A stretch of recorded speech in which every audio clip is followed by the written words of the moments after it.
believe we are recording. Cool. Letting folks in.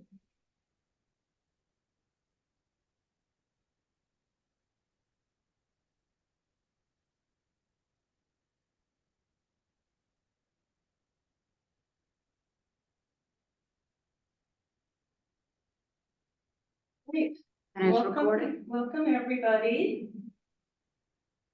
I believe we are recording. It says we are. Can we give it 2 more minutes? So, Sure, we've just let in Darlene, and I'm happy to give it 2 more minutes to see if a few more folks join. So we'll start right about 9:35. Hi to those of you who are here. Give us another moment. And welcome.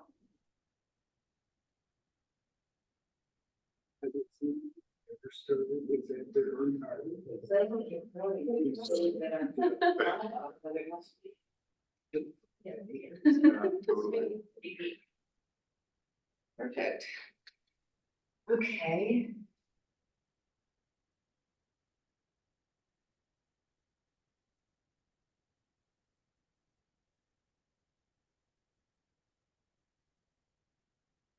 And then can the presenters sit at the computer?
well, we will get started. It's 9:35 and welcome everybody. Thank you for joining us. My name is Darlene Chanfald. I'm a member of the core team or executive committee for NWTCC. Just a bit about our purpose, which is we formed in 2007. And our purpose is to work with communities that are wanting to clean up the hazardous waste from their communities, as well as prevent it. And we work with citizens in EPA Region 10, which is Alaska, Oregon, Washington, and Idaho. One of the other things we do is hold webinars to educate the public on various issues related to what we're working on, toxics in general. So today we have a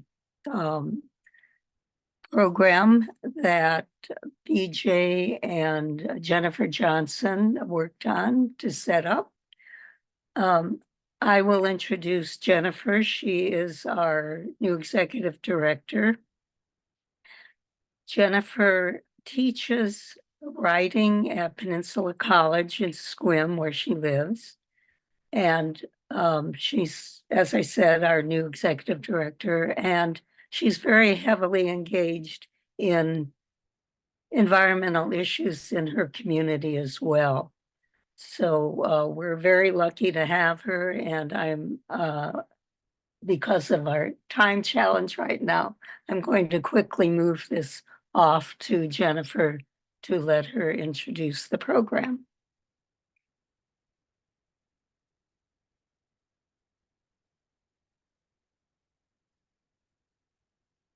Jennifer?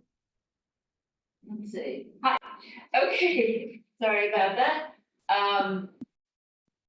I am going to be introducing Luke Hanst. It is my pleasure and honor to introduce Luke Hanst from Portland State University's Institute for Sustainable Solutions. And he is the author of the enormously important study about the potential hazardous material releases in a potential Cascadia subduction zone event in north and northwest Portland.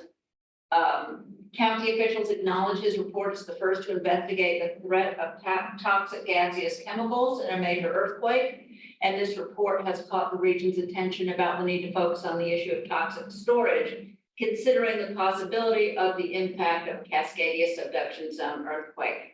We would like to thank Luke for speaking and helping us understand this complex and important topic. So take it away.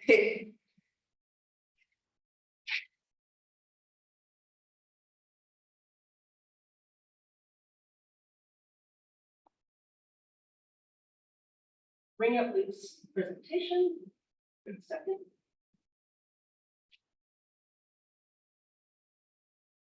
Yep.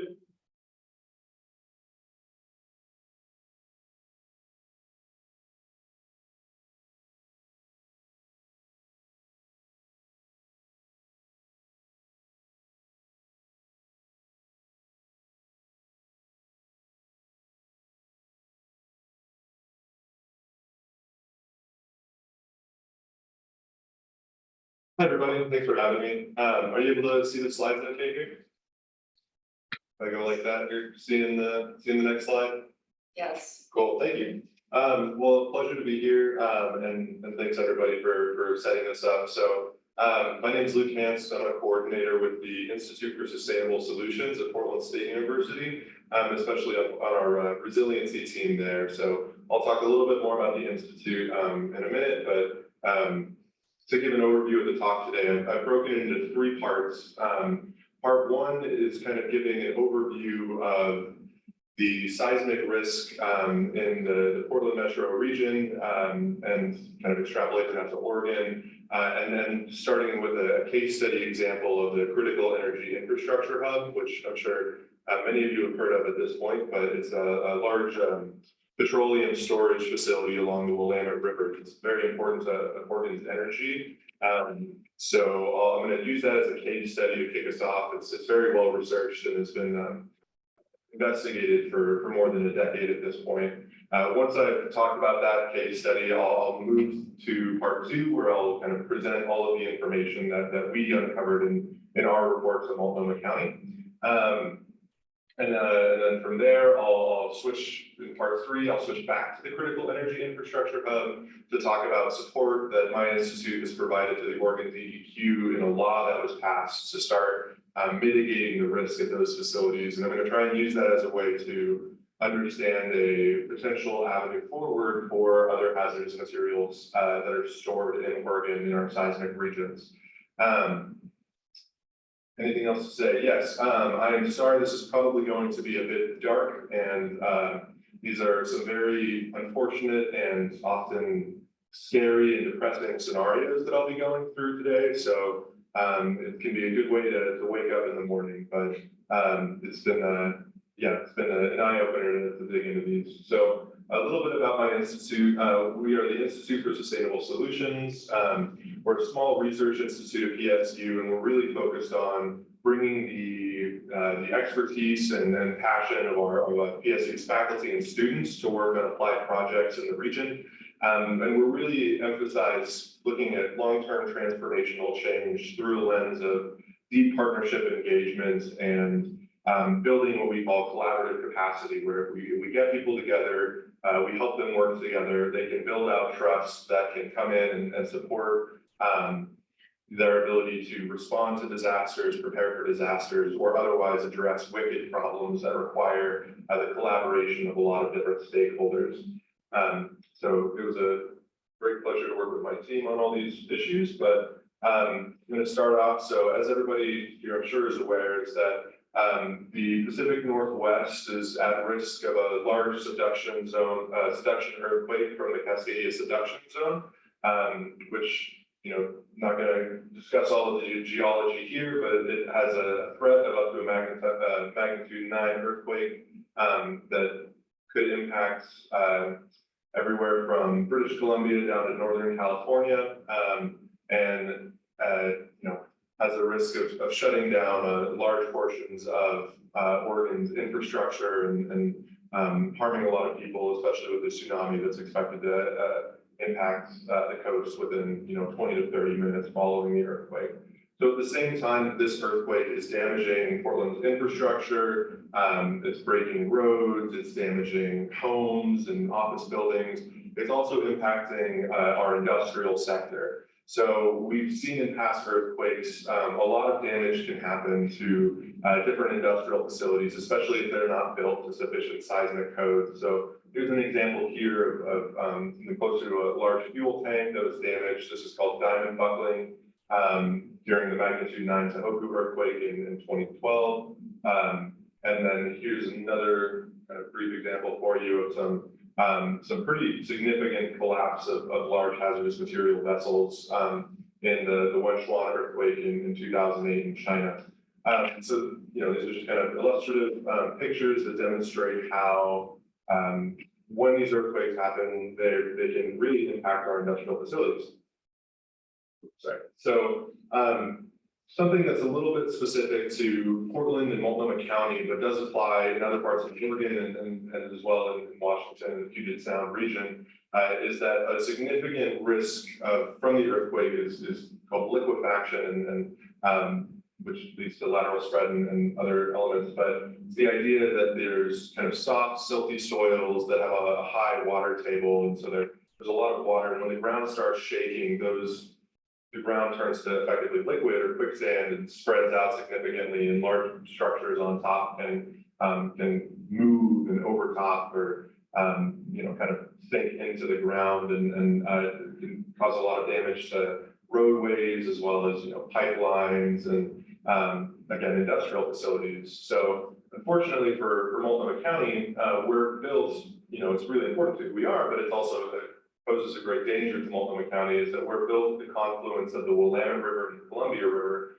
which you can see, kind of at the top part of the screen where these two rivers are coming together. And along both of those rivers, we have areas that are susceptible to a high degree of liquefaction. And at the same time, these are the areas that, due to historical reasons, land use planning, and kind of the economics of it, we've decided to place our industrial sectors. It's easy access to the riverways, and so it's good for their ability to do their work, but at the same time, it poses a significant seismic risk. Another kind of fact about the Cascadia subduction zone is that we weren't really aware of it until the 1990s, and so we started to have seismic codes that address the Cascadia subduction zone in like 97 or 93, I think, and then we really started to get better seismic codes for our buildings in 2004. But a lot of Portland's industrial sector was built long before these seismic codes were in place. So we can assume that they were built to insufficient standards and pose an increased risk during a seismic event. So, a further problem is that as Multnomah County and Portland have grown, our residential districts have expanded to become pretty much adjacent to our industrial districts.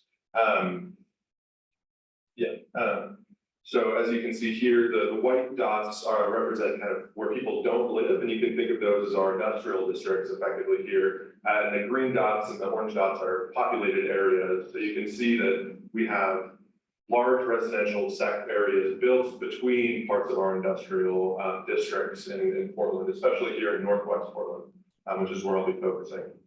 So, slide. So the critical energy infrastructure, for those who don't know, is a 6-mile stretch along the Willamette River that has more than 630 large petroleum tanks storing more than 350 million gallons of petroleum there on any given day. Or I guess storage capacity. So we don't know how much is there on a particular day. But the majority of these tanks were built well before seismic codes. Some of them date back to the First World War, and I believe on average, the average age of these tanks is built in the 1950s. So well before our seismic codes, and also adding, the opportunity for just the degradation of these tanks over time as they are used, day in and day out.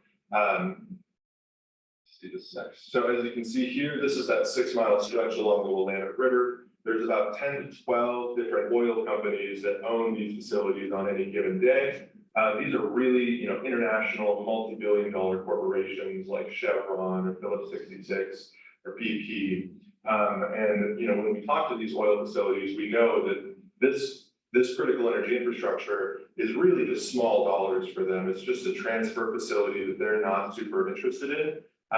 But for Oregon, it's critical. 90% of Oregon's fuel flows through the critical energy infrastructure hub.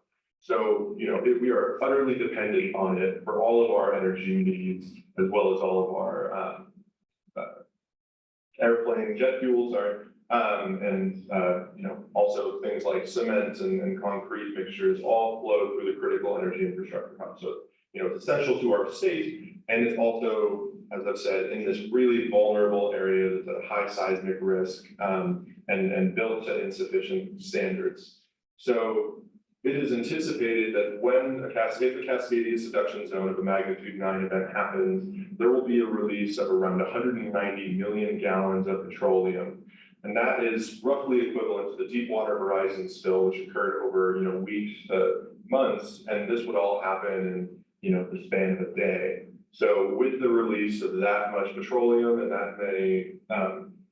that much petroleum product, it poses severe risks to the local population as well as to the environment. So this was first identified in 2007 or so by Yimei Wang, one of my close advisors, and then has been spearheaded in more research in the recent, in the decade since then by many experts, including some folks at Portland State University. So that's where I'm pulling all of this information from. Because of the type of petroleum product stored at the critical energy infrastructure hub, it's a mixture of light oils, medium oils, and heavy oils. Light oils are things like jet fuel and gasoline. These are expected to evaporate pretty rapidly and will largely evaporate within the span of a day or two. That's mostly what's shown in these plume models here is the particulate concentration in the air. So this, depending on the wind direction, that'll play a big role in this study of part 2 that I'm going to show you. These evaporating gasoline will disperse and pose an ignition risk at high enough concentrations. They can light and cause, effectively an explosion depending on that concentration, or a flash fire that can kill people and damage homes and otherwise, cause a lot of harm. And then, so, this is that kind of immediate dispersion of those gasoline, evaporating gases and whatnot. And then over time, that those particulates will spread out and cover the majority of Multnomah County. And here you can see kind of potential air quality impacts with the light blue demonstrating, really negative impacts to air quality, which can cause harm to people, especially vulnerable populations. So it's expected to impact the majority of Portland and the region following an earthquake.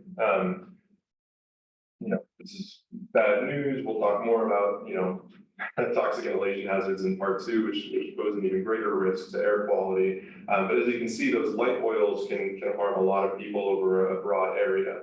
The second and third types of oil, the medium and heavy oils, pose a risk, a greater environmental risk and fire risk compared to those gasoline and light oils.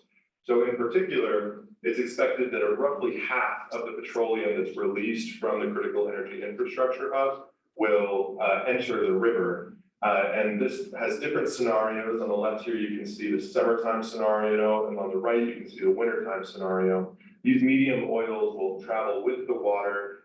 In the summer, the water is moving slower, so it'll take up to 2 weeks or so for those oils to make it to the Pacific Ocean. Wintertime scenario where the water is flowing more quickly, it could reach there as quickly as 3 days.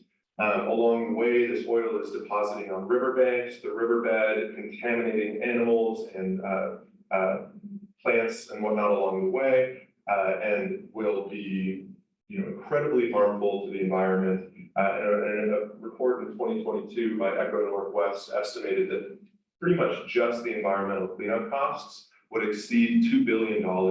And that's not calculating for damage to, tribal lands and other cultural sites, or, impacts on the fisheries and other critical economic sectors.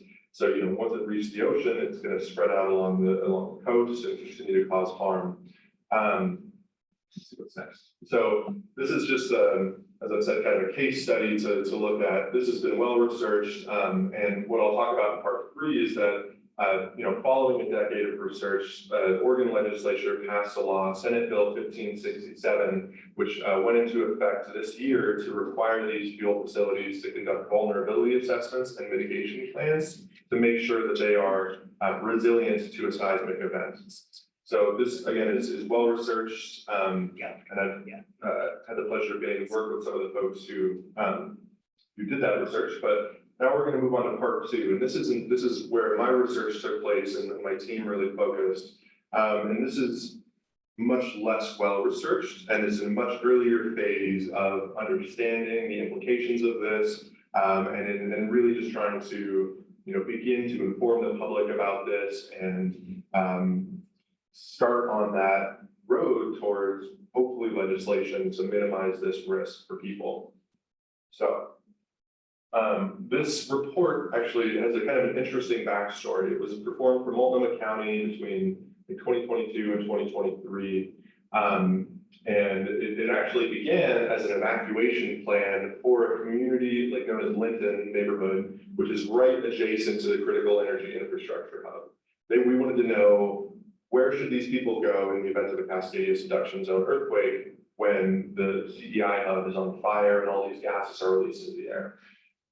Pretty early on, we decided we aren't able to build out an appropriate evacuation plan because the reports on the critical energy infrastructure hub, as well as the knowledge of the fire and rescue folks that we were working with, the other emergency managers, all said, yes, there's this petroleum products in the critical energy infrastructure hub, but there are also other toxic hazardous materials in our industrial regions, but we haven't been able to study them. They're beyond the scope of our project, so we don't know what they are. So we decided, we can't build an evacuation plan without having a more understanding of those other hazardous material releases, because we could tell people, you need to immediately leave your homes and run this way or that way. When in reality, if we don't know, then we could be sending those people into the path of, a dangerous plume of toxic gas, for example, or a myriad other kind of issues. So we needed to understand more about the hazards before Multnomah County could develop those sort of evacuation plans.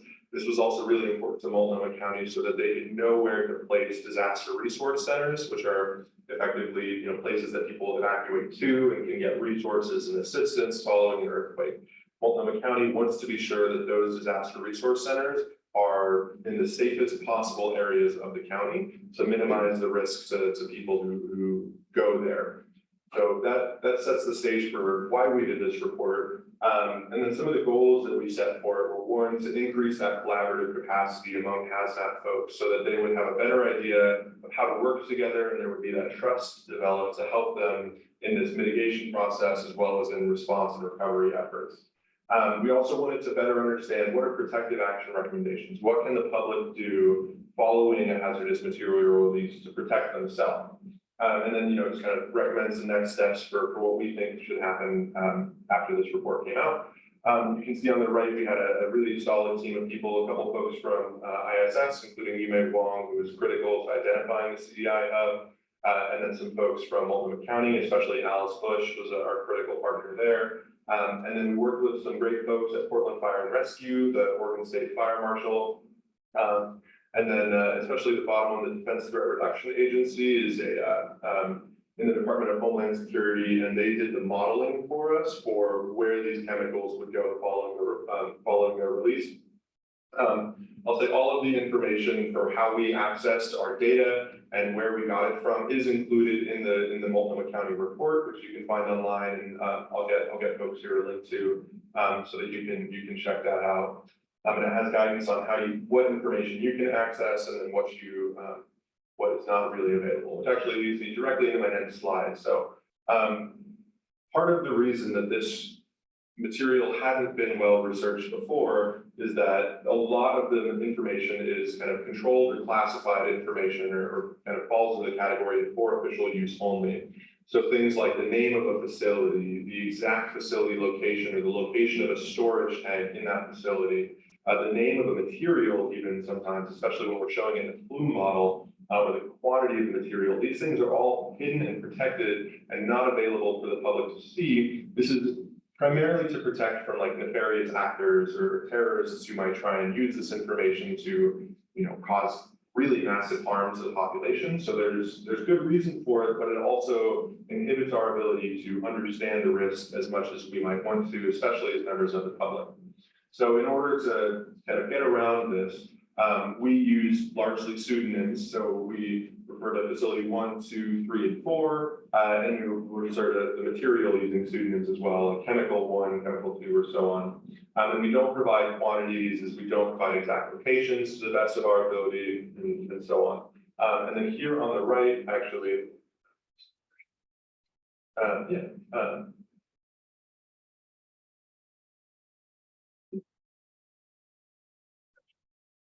Yep. Yeah, they should be able to see it still.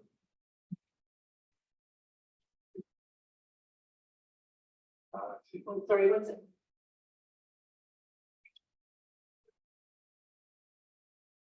There you go. Yeah. That worked. Cool.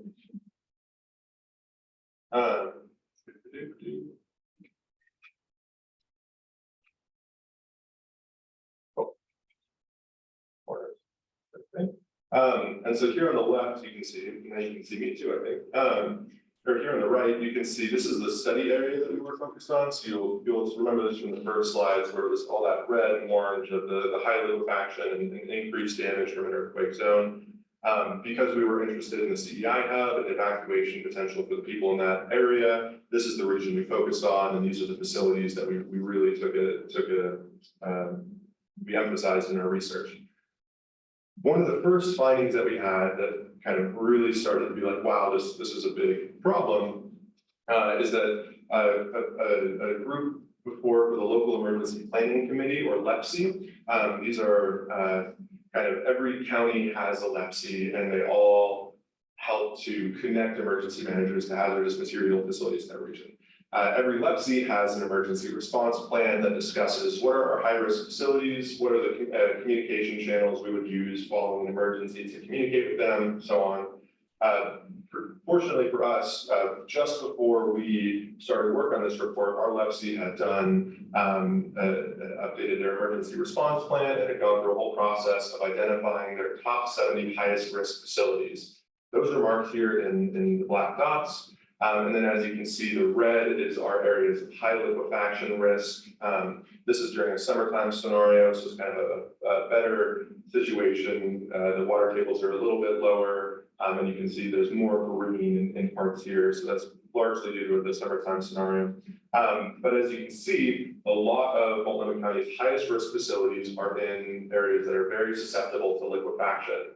And as we'll go on to see, many of these are not built to the most up-to-date seismic codes, making them more vulnerable to the impacts of an earthquake. One thing I want to say here, and I'll repeat throughout the rest of this presentation, is that these facilities are not uniform, and what we look at is not necessarily representative of all of the facilities in Multnomah County.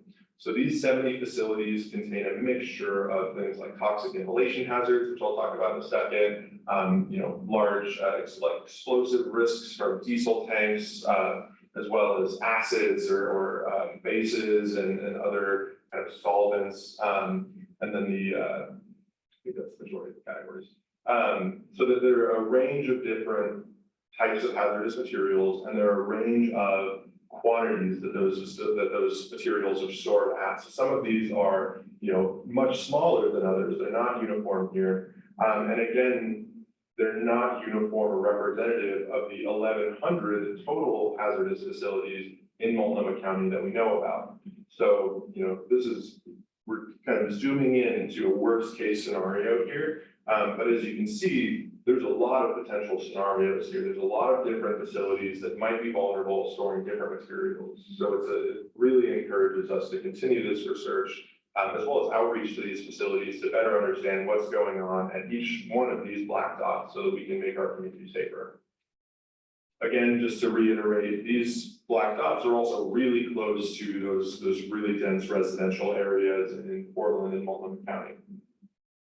So We really wanted to develop kind of a worst case scenario that we could use for evacuation planning and the placement of these disaster resource centers. That means that we decided to focus on toxic inhalation hazards instead of solvents or explosive risks, because toxic inhalation hazards pose the greatest threat to life safety because once they are released, often they're stored in like a compressed liquid or a cooled liquid. If they are released, they'll rapidly evaporate. And this gas cloud that is released can cause significant harm to people over a large geographic area. They can have the potential for severe long-term health effects and can even cause death in certain circumstances to many people, as we'll see in the scenario we developed. But in general, these are chemicals such as anhydrous ammonia or chlorine gas, and they will, largely irritate your respiratory system, your eyes, your nose, your mouth, your throat, and in the worst situations, they can cause either a buildup of fluid in the lungs or a constriction of the airways that can be fatal. So that's a little bit about why we chose these toxic inhalation hazards. Now, we did modeling on our four facilities that I'll talk about here in a second, but it's important that you know how to read a plume model when we're looking at these scenarios. So when you're looking at the maps that I'm going to show, they have these different plume models on them that have a yellow, orange, and red indicators on them. Yellow is more of like an irritation level exposure. Orange is irreversible or long-lasting health effects that may require hospitalization, and the red, as you can guess, is life-threatening health effects or death. When you see these maps, this is not where all of the gas is at any given point. This is the pathway that the cloud will travel prior to dissipating into the atmosphere and to at a low enough concentration that it's no longer harmful. In most cases, for the four facilities we looked at, it will travel fast. The plume will travel fast enough that if you're standing in any one area, it'll take only 10 to 15 minutes for that plume to pass over you and harm you or kind of moving on to the next region. And it'll take less than 2 or 3 hours following the release for these clouds to have dissipated into the atmosphere.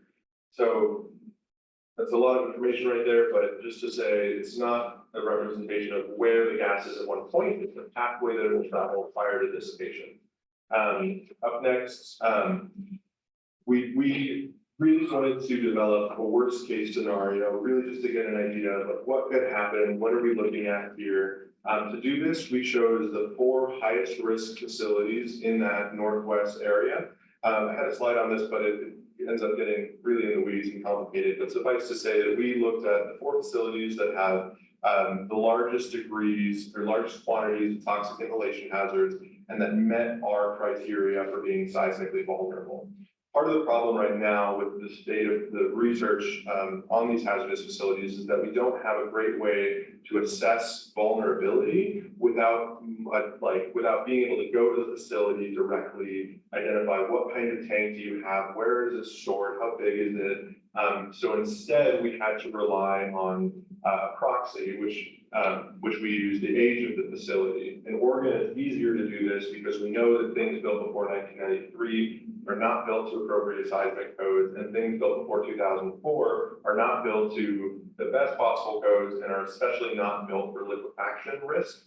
So because of this, we decided, after consulting with people, to decide, okay, anything that's built before 2004 meets our criteria for being seismically vulnerable. Obviously, that adds a lot of uncertainty to the mix, and so there's no way to say that these 4 facilities will fail or will fail in the ways that we modeled here. Some other elements of this worst case scenario is that we opted to map out the releases from these facilities, assuming 1, a catastrophic release, and 2, that they are storing the maximum quantity of material at their facility that they can at any given point. We don't, most of these facilities store these hazardous materials. It's very transient. It's coming in and out of the system all of the time. And so at any given day, they could have greatly more or less of these hazardous materials on site. And we just don't know when the earthquake happens, like what they're going to exactly have. So that's, another point of uncertainty. Based on this worst case planning assumption that we're following, we just opted to map these 4 facilities at the highest possible volume that they're allowed to store. From there, what's really important for toxic inhalation hazards is wind direction and the meteorological conditions at the time of a release. So for Multnomah County, we know that there are two really prevailing wind directions that take place. During the summer months, the wind is from the northwest to the southeast, and it's a little bit slower. In the winter months, there's a complete switch, and the winds are from the southeast to the northwest, and they're a little bit faster. There's also some other, specific scenarios that could happen. In the summer, we have this risk of like heat dome or little to no wind, during which situations the materials can stay in one area for a lot longer, increasing the risk of an Eagle 3 or that red area, which we'll see a little bit of in the maps. So increasing the risk for the people who are in that area, but impacting a lower total area. In the wintertime, with the wind being faster, you'll see that it travels further, but it stays in one location for less time. So the exposure duration is decreased, which makes it a little less harmful to people. But there's also a higher liquefaction risk in the winter months when the water tables are higher.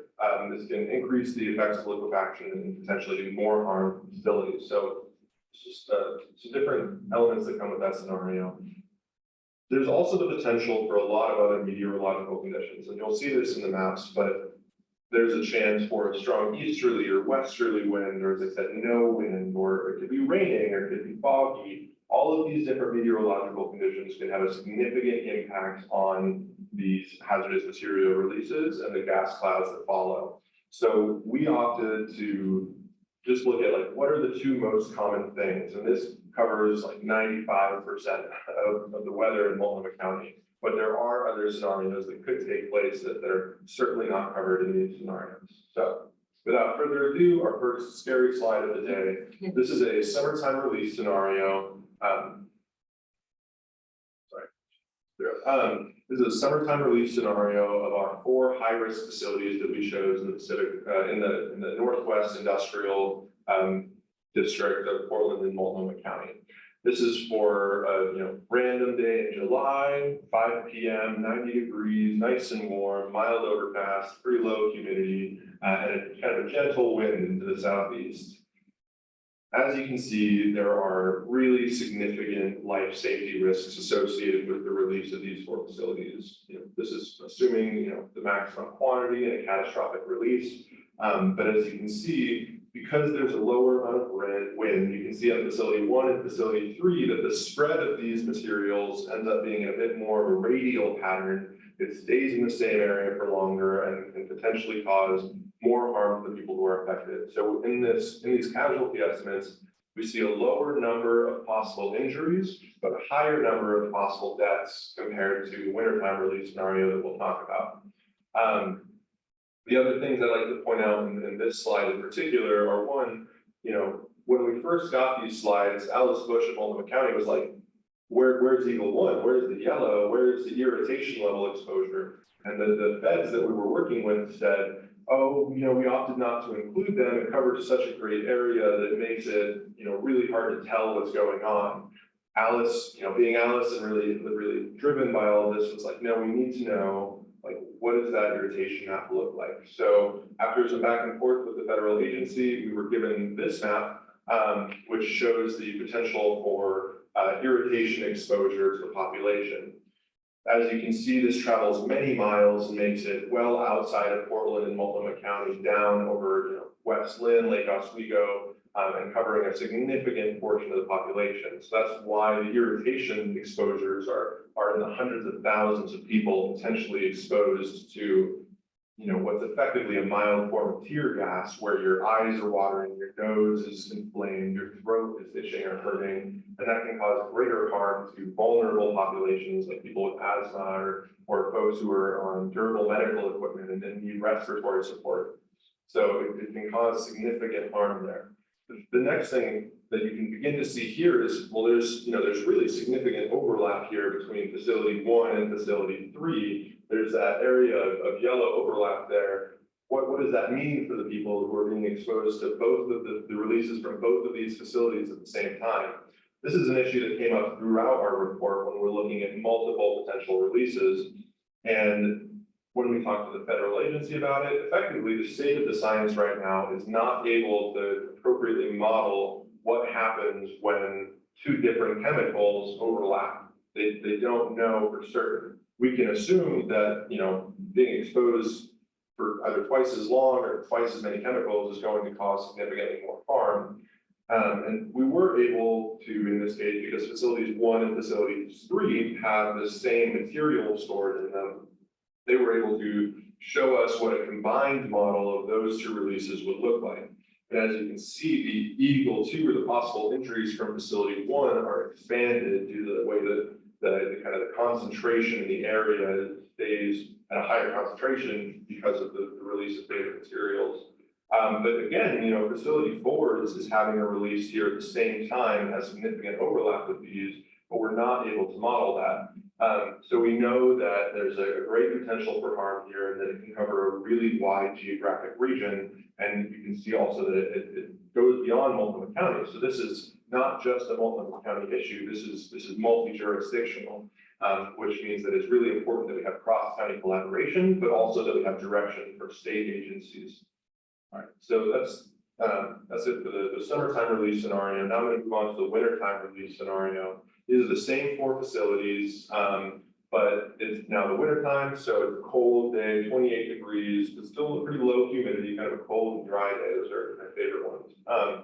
And the winds are faster, closer to 10 miles an hour in the northwest. So you can see there's no longer that radial pattern at the release location. Instead, these are covering a much greater distance and have a lower possible fatality ratio, but a higher number of potential injuries as they cover more distance. One thing I think is really insightful that this slide and the next one will show you is just the importance of wind direction.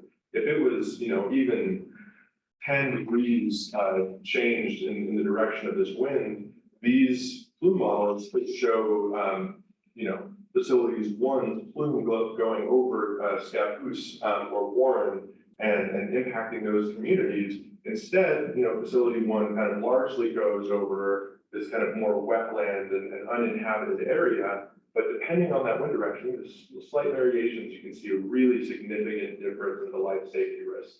Again, here on facilities 2 and 3, you can also see really significant overlap there. Unfortunately, these are 2 different chemicals, so we're not able to see what is the impact of the compounding exposures. But we can assume that if you're already injured by the release of facility 3, when a plume for facility 2 rolls over you, you're not in a good position. Your body will experience more damage from that. So again, here is that we were like, where's we need to see the irrigation? We need Eagle 1. What does that look like? Then so the feds provided us with this map. And as you can see, again, it covers a really significant area. And then they were able to model facilities 1 and 3, kind of co-model those for us again. It had slightly less impact on this one, but it was nice to be able to see some of that at least. But right now, we can't do that multiple chemical analysis yet.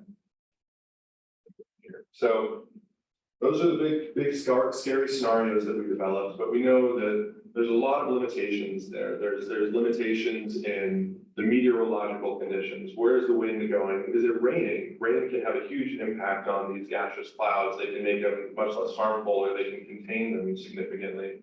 There's a humid that can also have an effect. So the meteorological conditions are huge. We don't know, we're using the building age as a proxy for these 4 facilities, so we don't know that this is how these releases are going to occur. We're just making an assumption that these facilities are vulnerable, and here's a potential for a worst case release scenario. So there's a lot of uncertainty in those models, and we really caution people from assuming that those are what is going to happen after the earthquake. We're really just trying to get a representation of a potential reality, that what could this risk be?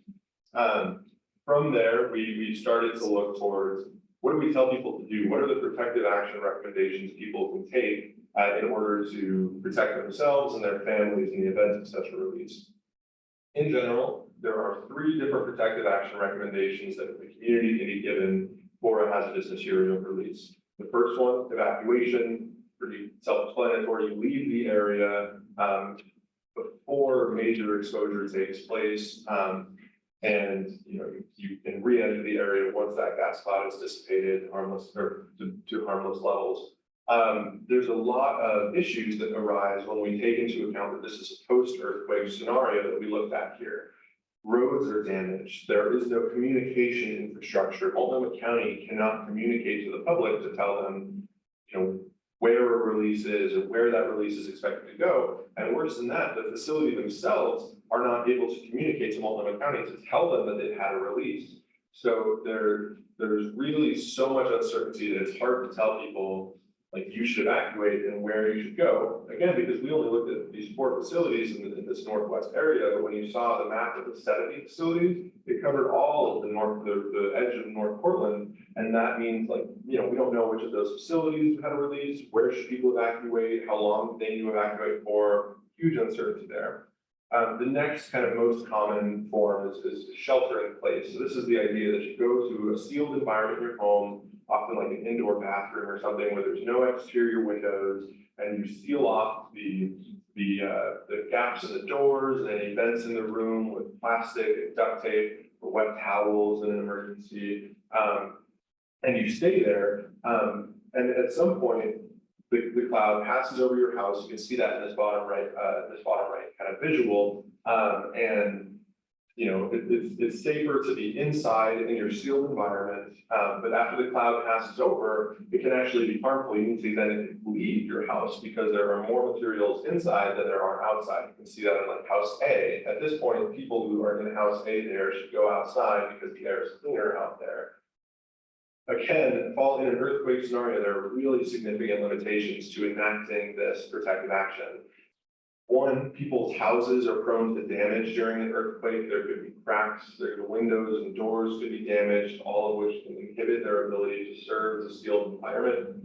We don't have those communication technologies again, so it's hard for us to tell people when they need to shelter in place, how long they need to shelter in place, and when they should go outside. And the final area that is a real inhibits shelter in place is the idea of this milling effect. Following an earthquake, people almost always go outside, they talk to their neighbors, they talk to their family, they try and make sense of the situation that they're in and use that to inform the decisions that they make. And this is, really important and helpful for people to do. This is also a time when a lot of search and rescue, like spontaneous search and rescue takes place. People, the vast majority of rescues that take place after an earthquake are people helping each other, pulling each other out of the rubble. And so, are we asking people to not do that and go inside when we don't know if they're going to be exposed to these plumes or not? There's so much uncertainty that these protective action recommendations become really hard to implement, especially ahead of the event. And the last one is personal protective equipment. And you can largely think of this as like what firefighters wear. There are, potentially great benefits to PPE, especially if you have like a self-sufficient supply of air and oxygen associated with it. But there are, again, major limitations to PPE. One, it's more expensive, so there's a lot of kind of environmental justice implications for poor or disadvantaged communities or the houseless population to afford and maintain these PPE. There's fit testing requirements. You can't have a big beard. You have to be fit tested for them regularly. And then there's like a duration that after which they expire due to degradation in the plastic. So there's all these limitations. And another one is that the type of cartridge that you're supposed to use in your PPE varies depending on the chemical that you're trying to protect yourself from. So in this post-earthquake scenario, when we don't know which materials have been released, we don't know which cartridges people should be using. So there's just a lot of uncertainty again there. Suffice to say, we didn't end up with a very optimistic look at protective action recommendations, but shelter in place is certainly a good one to have planned for at your house and have the equipment ready in your closed room to be ready to enact shelter in place if you feel like it's necessary.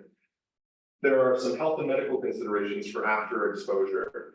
One, if you are exposed to a hazardous material, really of any kind, including toxic inhalation hazards, you should conduct decontamination operations. So this includes putting on new clothes and washing with copious amounts of water, especially flushing the eyes and whatnot with that water for, in some cases, for minutes at a time. In a post-earthquake scenario, especially in Portland, it's expected that the majority of our water infrastructure will be damaged, especially at people's homes. So, it then becomes important that people store even more water to conduct these decontamination efforts themselves. Some more limitations for you. There's also the kind of the eventuality that serious exposures can require hospitalization and mechanical ventilation. In one kind of case study that's not really the goal, or like this wasn't what the focus was. There was a tank car release a couple of decades ago that they found it exposed, 700 people arrived at the facility, and about 12% of those people required mechanical ventilation with an average stay of like 3 to 7 days. So even just during the COVID, pandemic, we saw like our hospitals do not have that many ventilators available to people. And in the scenarios that we looked at, that could be hundreds of people requiring mechanical ventilation in an immediate earthquake scenario when hospitals are already damaged and overwhelmed, and we're needing people to stay there for a week on mechanical ventilation like that. That if we're going like that would lead to increased fatalities just by the inability to provide care at the level that's required. And then, finally, we saw that Eagle 1, or that irritation plumes, can travel over really large geographic areas and can expose a lot of people. These can cause increased harm, again, to vulnerable populations. And another issue that Alice really pointed out continuously is that people aren't going to know. It's not immediately obvious. Am I in Eagle 1 and this is going to go away? Or am I in Eagle 2 and I need to go to the hospital? It feels terrible. You're like, there's really awful stuff happening in your physiology, and it's really hard for an individual to identify how healthy, like, are they going to be okay? So the hospitals are going to see a lot of people show up there looking for help who might not actually be as critical as other patients. But so this surge of people can increase, the burden on hospitals and make it harder for them to provide care to those who need it. So, and it's really dangerous because you also don't want to tell people, don't go to the hospital because they might be in that injury, or they might need hospitalization. So, that's the scenarios that we developed and the kind of the research we did into hazardous material releases. Let's check my time real quick. Sure. Crazy over. Oh, you're good. Yeah. Let's go, dude. All right, sounds good. Good. We've got like 10 or 15 minutes left here. Oh, you're fine. Cool. So I'm gonna move into the part 3 here, which is some work that the Institute for Sustainable Solutions did alongside the Oregon DEQ to help mitigate the risk at the CEHE hub with the large fuel facilities. So, they took 12 to 13 years of research. We've got a really good understanding of the risks of these fuel facilities. And we were able to pass a law to help mitigate it. We really think that this is likely the way forward for these other hazardous materials facilities in Oregon, just because of what we talked about. There's not really a good way to respond in a disaster scenario. There's too much uncertainty and complexity to appropriately protect the public. So it's really important that these facilities come up to sufficient seismic codes and make sure that they are not at risk of a serious release. We just need to stop this risk before it happens.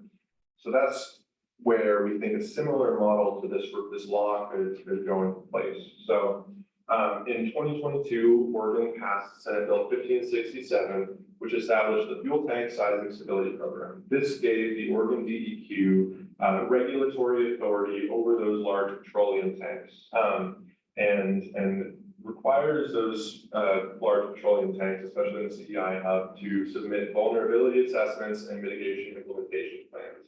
In the current state of the law, this law only applies to bulk fuel terminals with more than 2 million gallons of gas, and only applies to 3 Oregon counties, covering a total of 16 facilities. So the DEQ is really working to expand this statewide and to lower that required volume number. That's in the future. It did a couple other things, but I'll kind of skirt over those. So, the Oregon legislature passed this law. It then became the DEQ's responsibility to translate this law into rule. What does it mean to submit a vulnerability assessment? What does it mean to submit a mitigation plan? To understand, to define these rules, the TEQ launched the rulemaking process that involved the coming together of a rulemaking advisory committee, which included 13 members, public, research institutions, public sector, community organizations, and fuel company representatives. They've had 4 meetings over the span of however many months that is. You know, each of those meetings, ISS, we were there, we were taking notes, we were helping strategize for the meetings and really address questions that came up after the fact. And so over the span of about a year, we conducted a couple different types of research as well. The TEQ brought on 2 technical teams.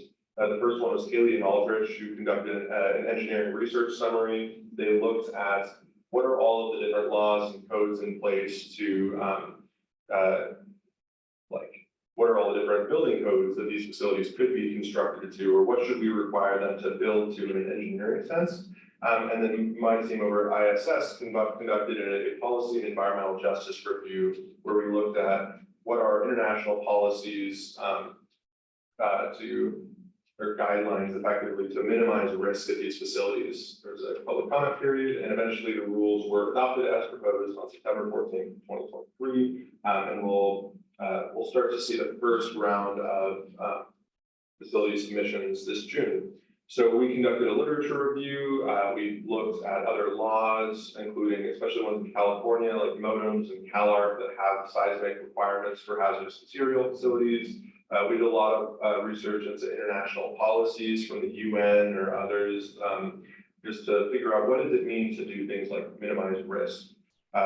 What are appropriate response capabilities for these facilities? And how can we do things like minimize the risk of domino effects, where if one fuel tank lights on fire, it spreads to other fuel tanks and can cause cascading failures. So we helped them do that research. We also conducted an environmental justice review. This involved a lot of understanding who are the potentially impacted communities and what are their priorities.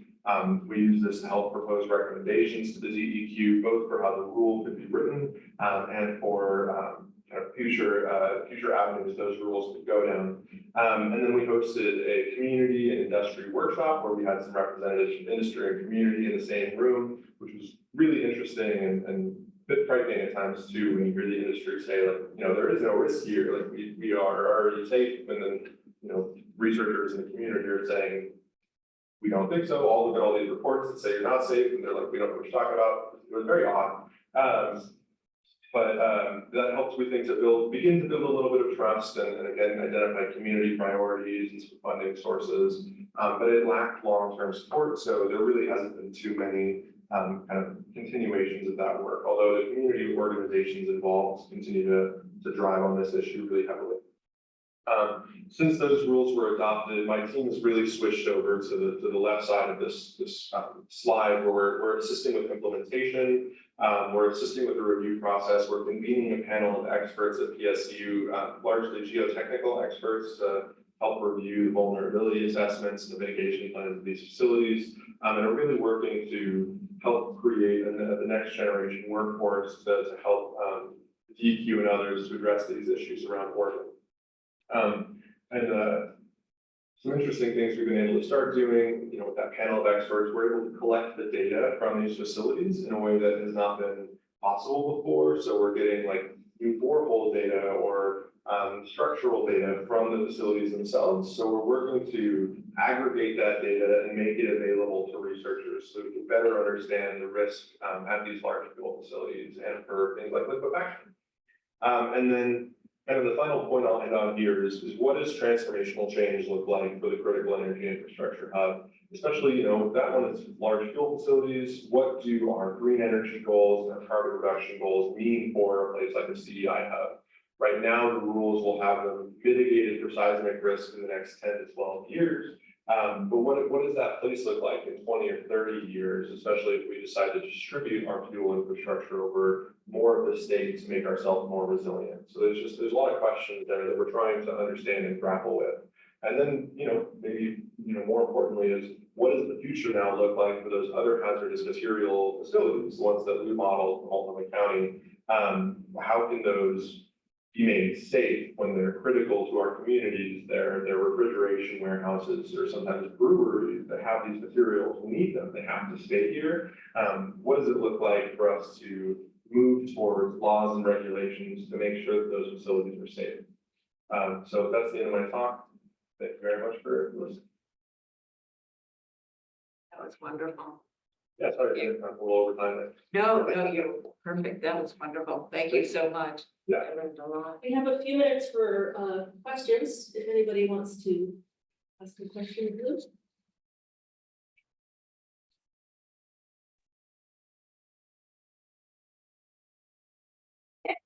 Then we'll take a break and. Oh, wait, there's a hand up, Oh, there's a sorry, hand up. sorry. Oh, yeah, Tracy. Can you unmute? Oh, yeah, there's Tracy Farwell, and I see him in the chat there as well. Hi, Tracy. Nice to put a face to a name. We've talked a few times now. Hi, Luke.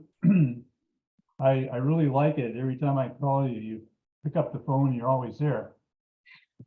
Pretty impressive.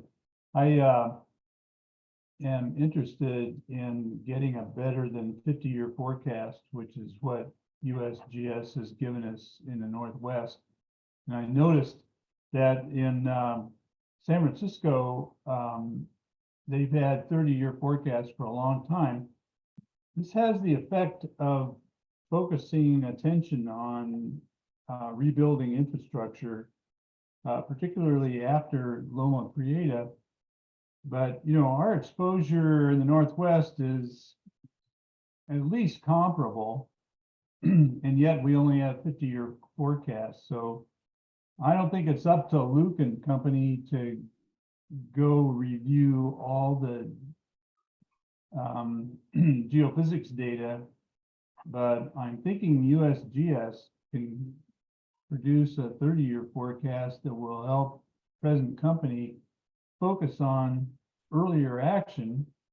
For example, we typically hear in the Northwest that the chance of a Cascadia catastrophe is somewhere around 26% in the next 50 years, or somebody else says 37% in 50 years.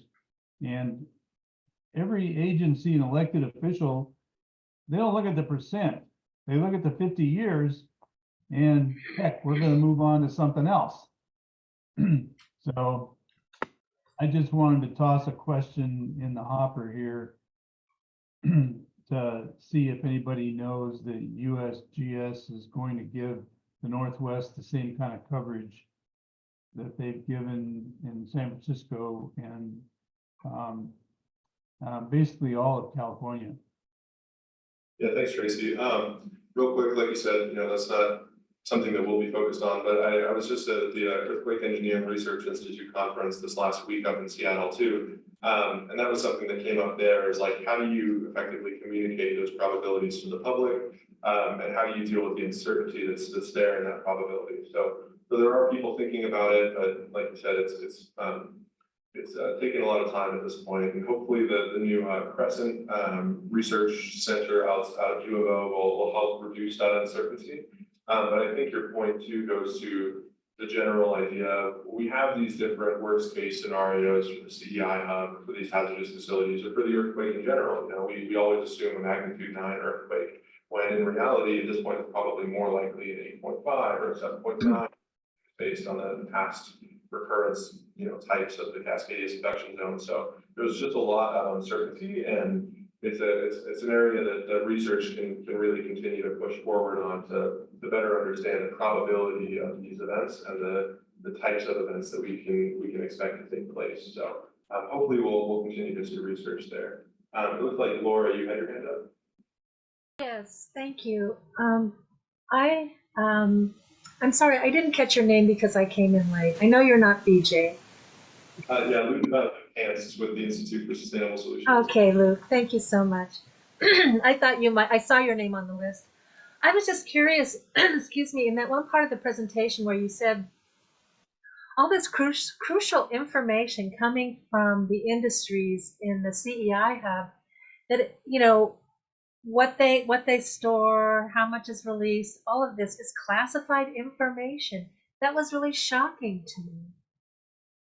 Yeah, so the, Oregon has what's called the Community Right to Know and Protection Act. So there's an online platform that you can get to through the Oregon State Fire Marshal that has some information available to you. It shows where the hazardous facilities are, and it says the type of material stored there. But the quantity of the material and the kind of the risk or the dangers posed by any one facility are not readily available there.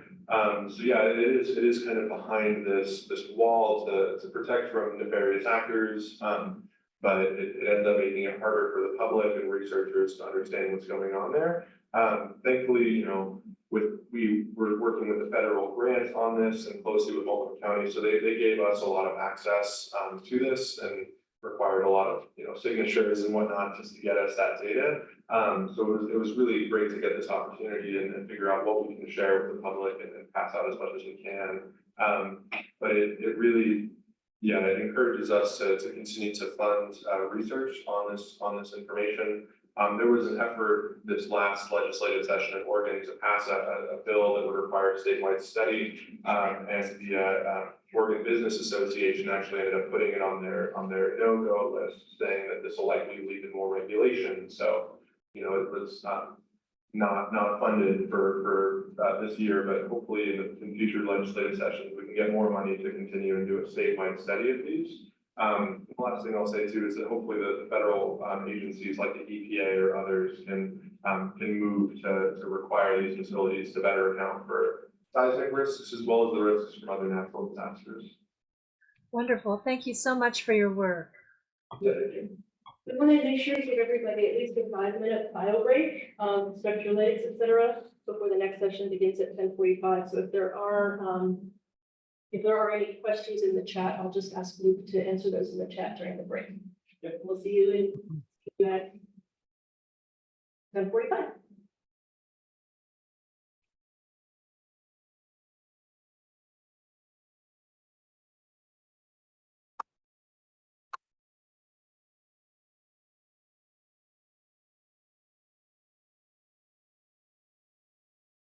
Can I still ask a question or are we on break?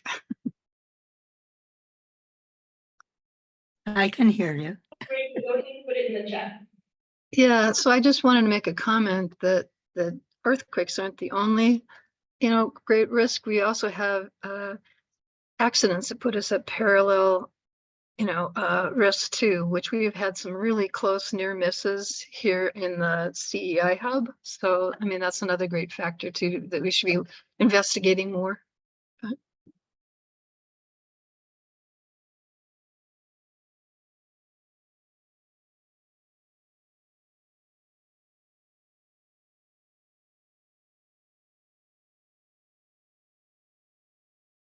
And how much is the drift to Washington State?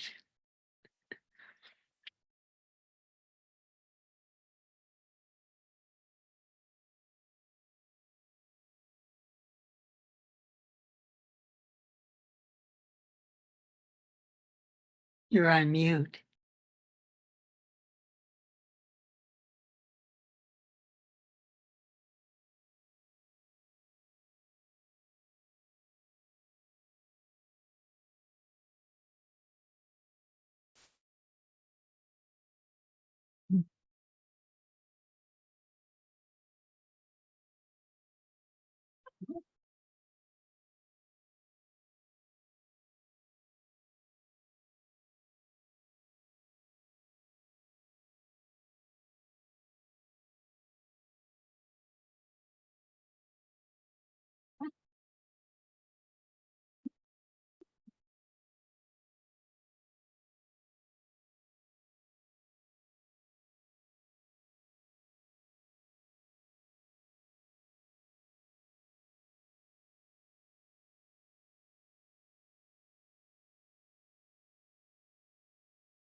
Okay, we are reconvening.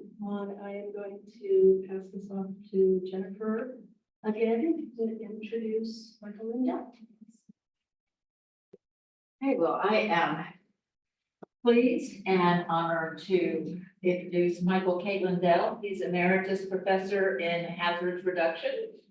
Dr. Lindell is the author of 11 books and is consultant for over 40 public and private organizations concerning natural hazards. He has served 8 times as a consultant to the National Research Council committees examining environmental hazards and has been a member of 3 natural research committees, disaster research and social sciences, assessing vulnerabilities related to the nation's chemical infrastructure and inherently safer chemical processes, the use of methyl isocyanates at Bayer Crop Science. In addition, he has reviewed research proposals for 20 different foreign, federal, and state agencies, as well as performed manuscript reviews for over 75 different journals in the social and environmental sciences and engineering.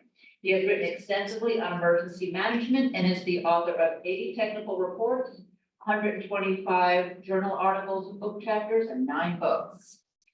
Take it away.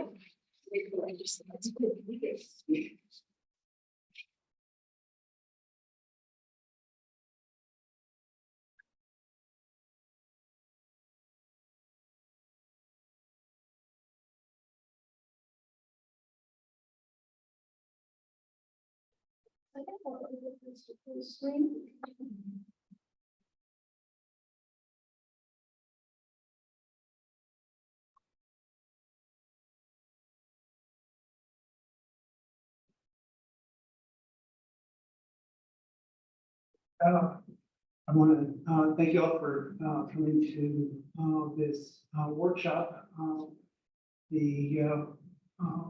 This is an area I haven't worked on in a couple of actually a couple of decades, but it turns out that this is really kind of remarkable timing because it was exactly 30 years ago, right around now, that I was writing a proposal to the National Science Foundation to study earthquake-initiated hazardous materials releases in the Northridge earthquake. So it's I've been through some of the more recent material. I was really pleased with Luke's presentation. They're really doing some very good work. One of the things I want to start off with is this idea of how earthquakes affect different kinds of facilities. And so the earthquakes. Excuse me, Michael, your slide is very difficult to see. Could you put it on the main view? I forget what it's called, but It should be, it's showing on the full screen here. Is it not where you are? it is not. I see all these little slides. That's better. Thank you. Okay. Okay, so earthquake effects, shaking, liquefaction, landsliding, and so forth, can affect residential and commercial structures. A lot of the engineering research goes to those kinds of earthquake impacts. There's a little bit on industrial structures, less because industrial structures tend to be fewer in number, and also because they tend to be more idiosyncratic in their designs and materials. There's a fair amount of research on the infrastructure impacts, so electric power, fuel, especially pipelines for natural gas, water pipelines, sewer pipelines, communication networks, and transportation networks.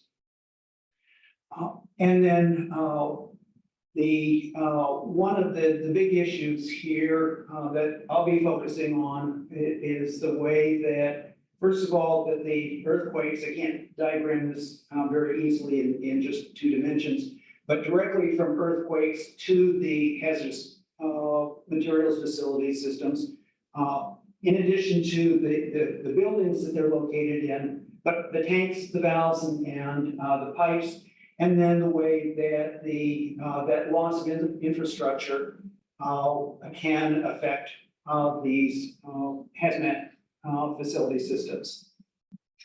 Now, one of the things that I found as I was doing the interviews with people about the Northridge earthquake is when I talked to the people that focused on earthquakes, they didn't think too much about hazardous materials.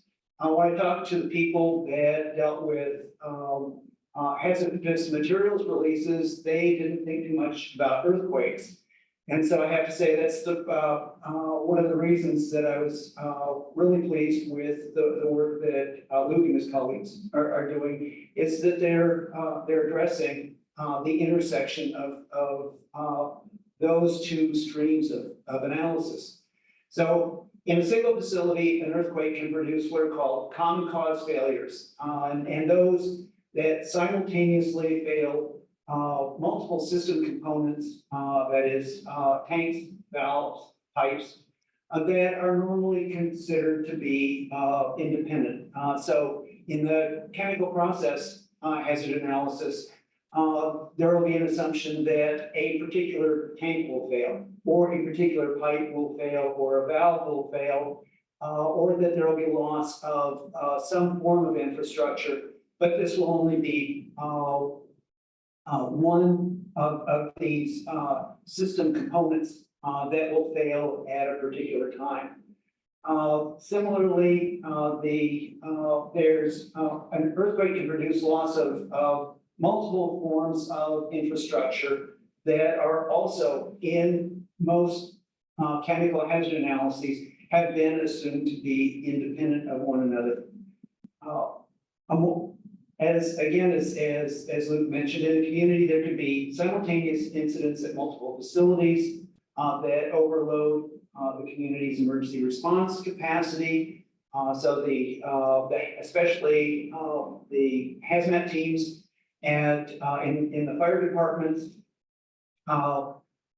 there usually is very low demand, and so for those teams, and so they don't overstaff, they don't over-equip those because in most cases there's not that much demand for it. An analogy would be when you look at snowstorms in the Pacific Northwest, we chronically have problems with clearing streets because the really bad snowstorms that you see in the Midwest that clog the streets are just very, very infrequent. It's not worth putting in the kind of capacity for cleaning those streets. Similarly, we don't expect to have incidents at multiple facilities. Furthermore, block transportation routes can impede emergency responders' access to incident scenes. And again, as Luke mentioned, that also potentially block local residents' access to evacuation routes to move to safer locations. Okay, Luke kind of mentioned this. I'll go into it a little bit and then skim right past it. Facilities and hazmat facilities and transportation routes can be defined by their vulnerable zones. That is the area that could be affected by exposure to a release of a chemical. So the size of the vulnerable zone depends on the chemical's toxicity, the type of spill, whether it's liquid or gaseous, and among the liquids, it depends on the volatility of that liquid. Some of them evolve vapor very rapidly, others much more slowly.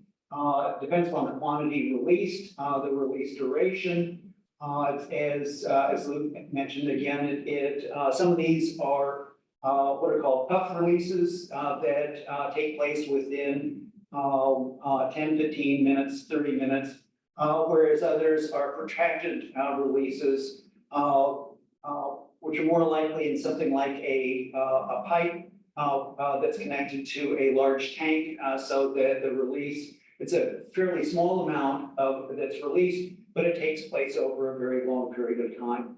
Again, the meteorological conditions, the wind speed and atmospheric stability, and then the terrain. Whether it's urban or rural area. In a rural area, it's relatively flat, and so there's not much vertical mixing. Whereas in urban terrain, the wind encounters buildings, and so that generates a lot of turbulence, and so that the hazardous material is not just located at ground level. It actually, part of it is dissipated into higher altitudes, and therefore the concentration at ground level is not as great.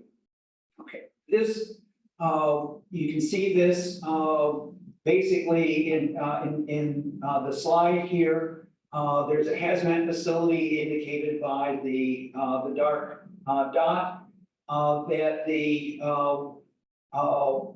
that release plume for any particular release is indicated by those the different ellipses in that circle.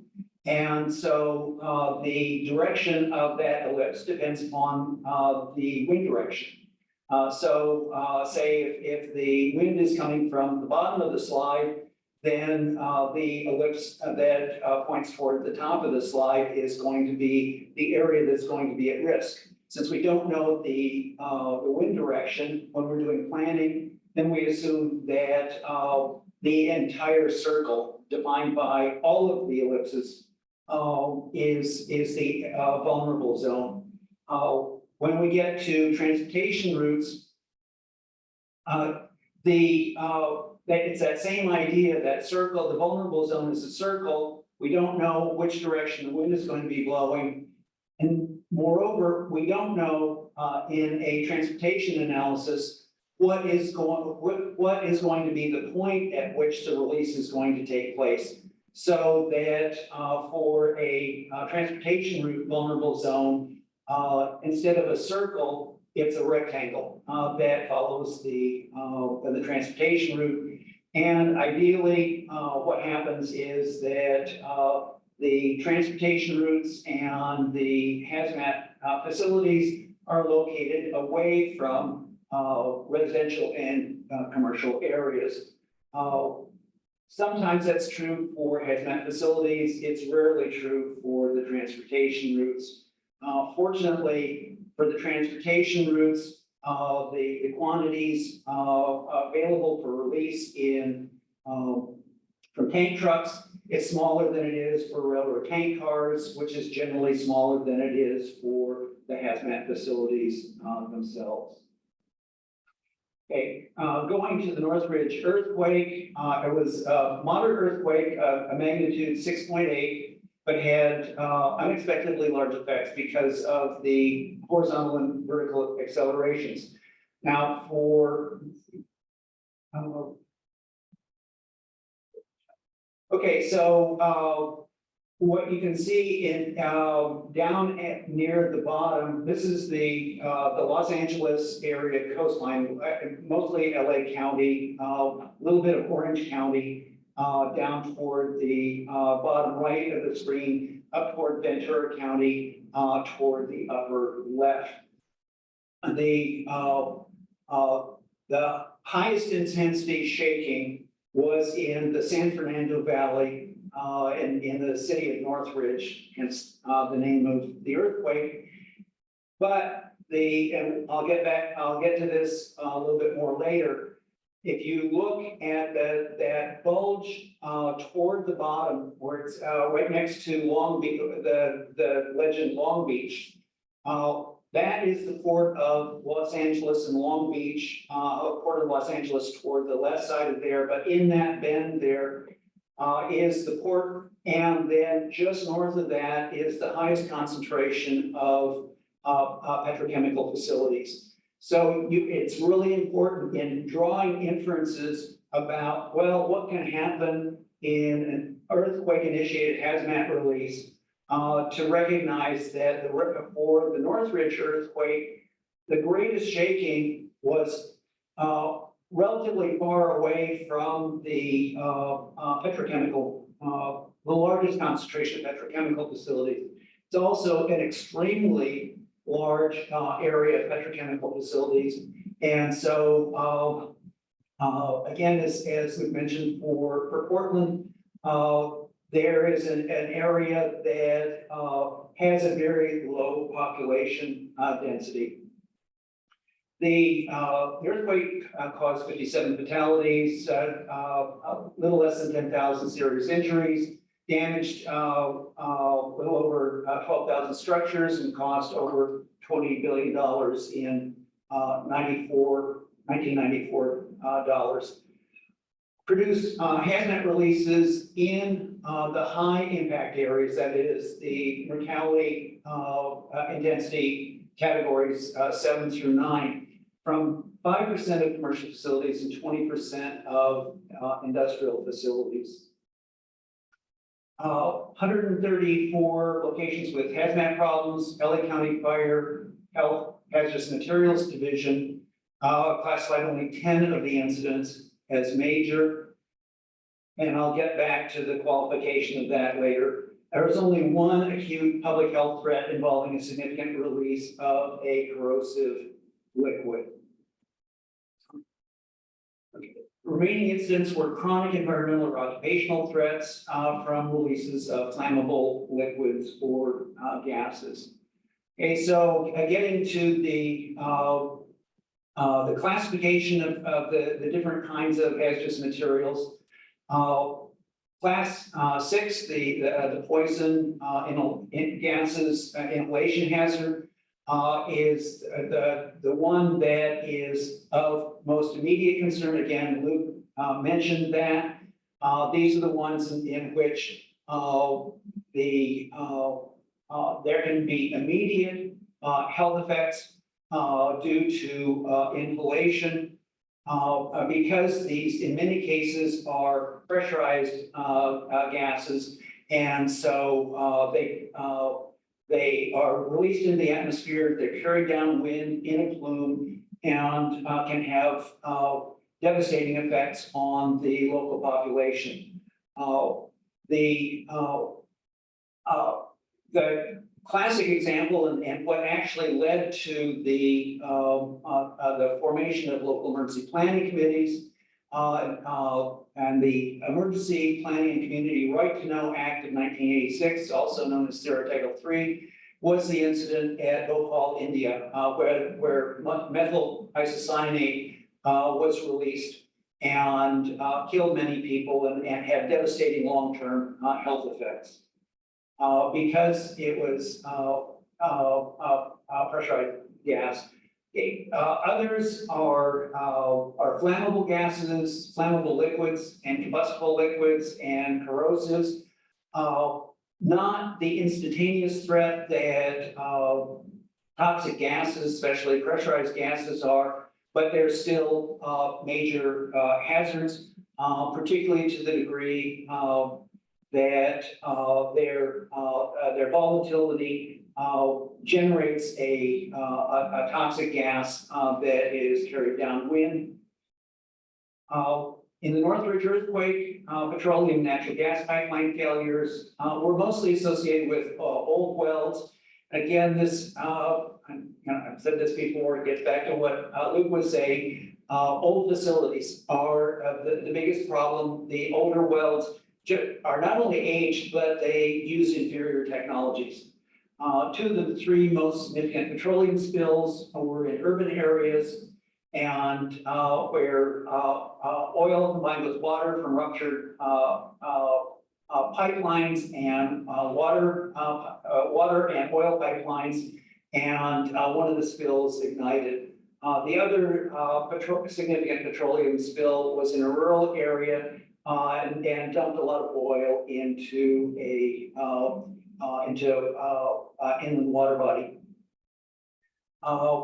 One of the things that was very interesting was that, to me, in this, that I hadn't seen anywhere before, was that there was an extremely large number of mobile home fires. Because the mobile homes didn't have adequate bracing, they're elevated slightly, and the natural gas connections failed when the bracing failed, and the mobile homes fell to the ground, and so there was the incidence of fires at mobile homes was extremely high. There was no reported overturning of stationary rail cars. There was one derailment due to deformed tracks. And there are no reports of overturned tank trucks. Okay, this issue of derailment due to deformed tracks is really important because of the seismic alerts that are available now. So in the case of a Cascadia subduction zone earthquake, a CSE earthquake, that there would be an opportunity to warn the railroads to stop the trains, which would decrease the likelihood of derailments. Also, they can stop elevators at floors rather than between them, decreasing the need for rescues, and they can decrease as a much less frequent issue the problems of shaking surgeons' hands while they've got scalpels inside people's bodies. There was actually an incident recently reported in which it was the East Coast earthquake. There was a man that was undergoing a vasectomy, and fortunately there were no adverse effects while the surgeon was working on him. But brain surgery or heart surgery, it could be a lot more serious. There were over 3,000 leaks from water pipelines. The consequence there was that the fire department needed to use water tankers to maintain fire and hazmat response capability. Another issue, getting to another aspect of infrastructure, not only is there the disruption of the phone network, the Northridge earthquake was back in the days of mostly landlines. So the telephone lines and cables were interrupted, but in the Los Angeles area, cell towers are on high points, and so that in some cases there was landsliding that failed the cell towers. In addition to those interruptions, the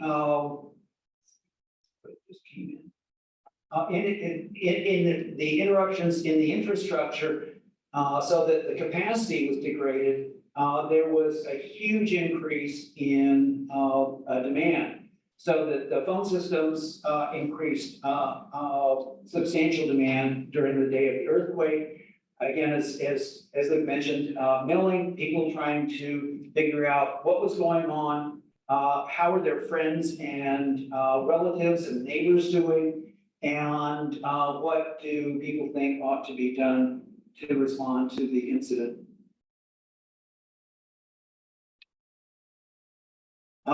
Road damage was officially designated as minimal or easily repairable. Okay, so that's the official designation, not our assessment. There are no impediments that would have impeded evacuations if they were needed. The big problem there in Los Angeles was viaducts.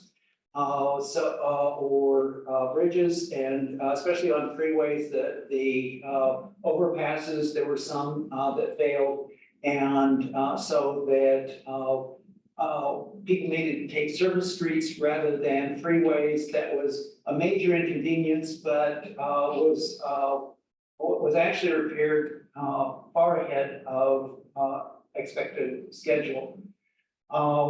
Again, an issue of, okay, if you've got people that are exposed to the inhalation hazards, what's the, there's going to be an increased demand for healthcare. What's the capacity? There were only 18 hospitals that were rendered non-functional, only 8 required patient evacuations. But the loss of beds was a potential problem.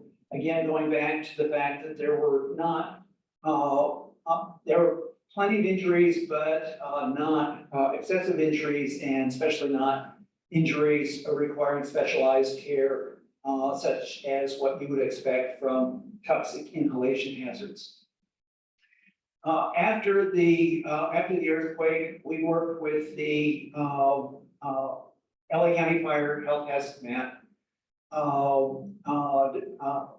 to survey what California at the time designated as acutely hazardous materials facilities, what federal legislation, the Sarah Title III, calls extremely hazardous substance facilities.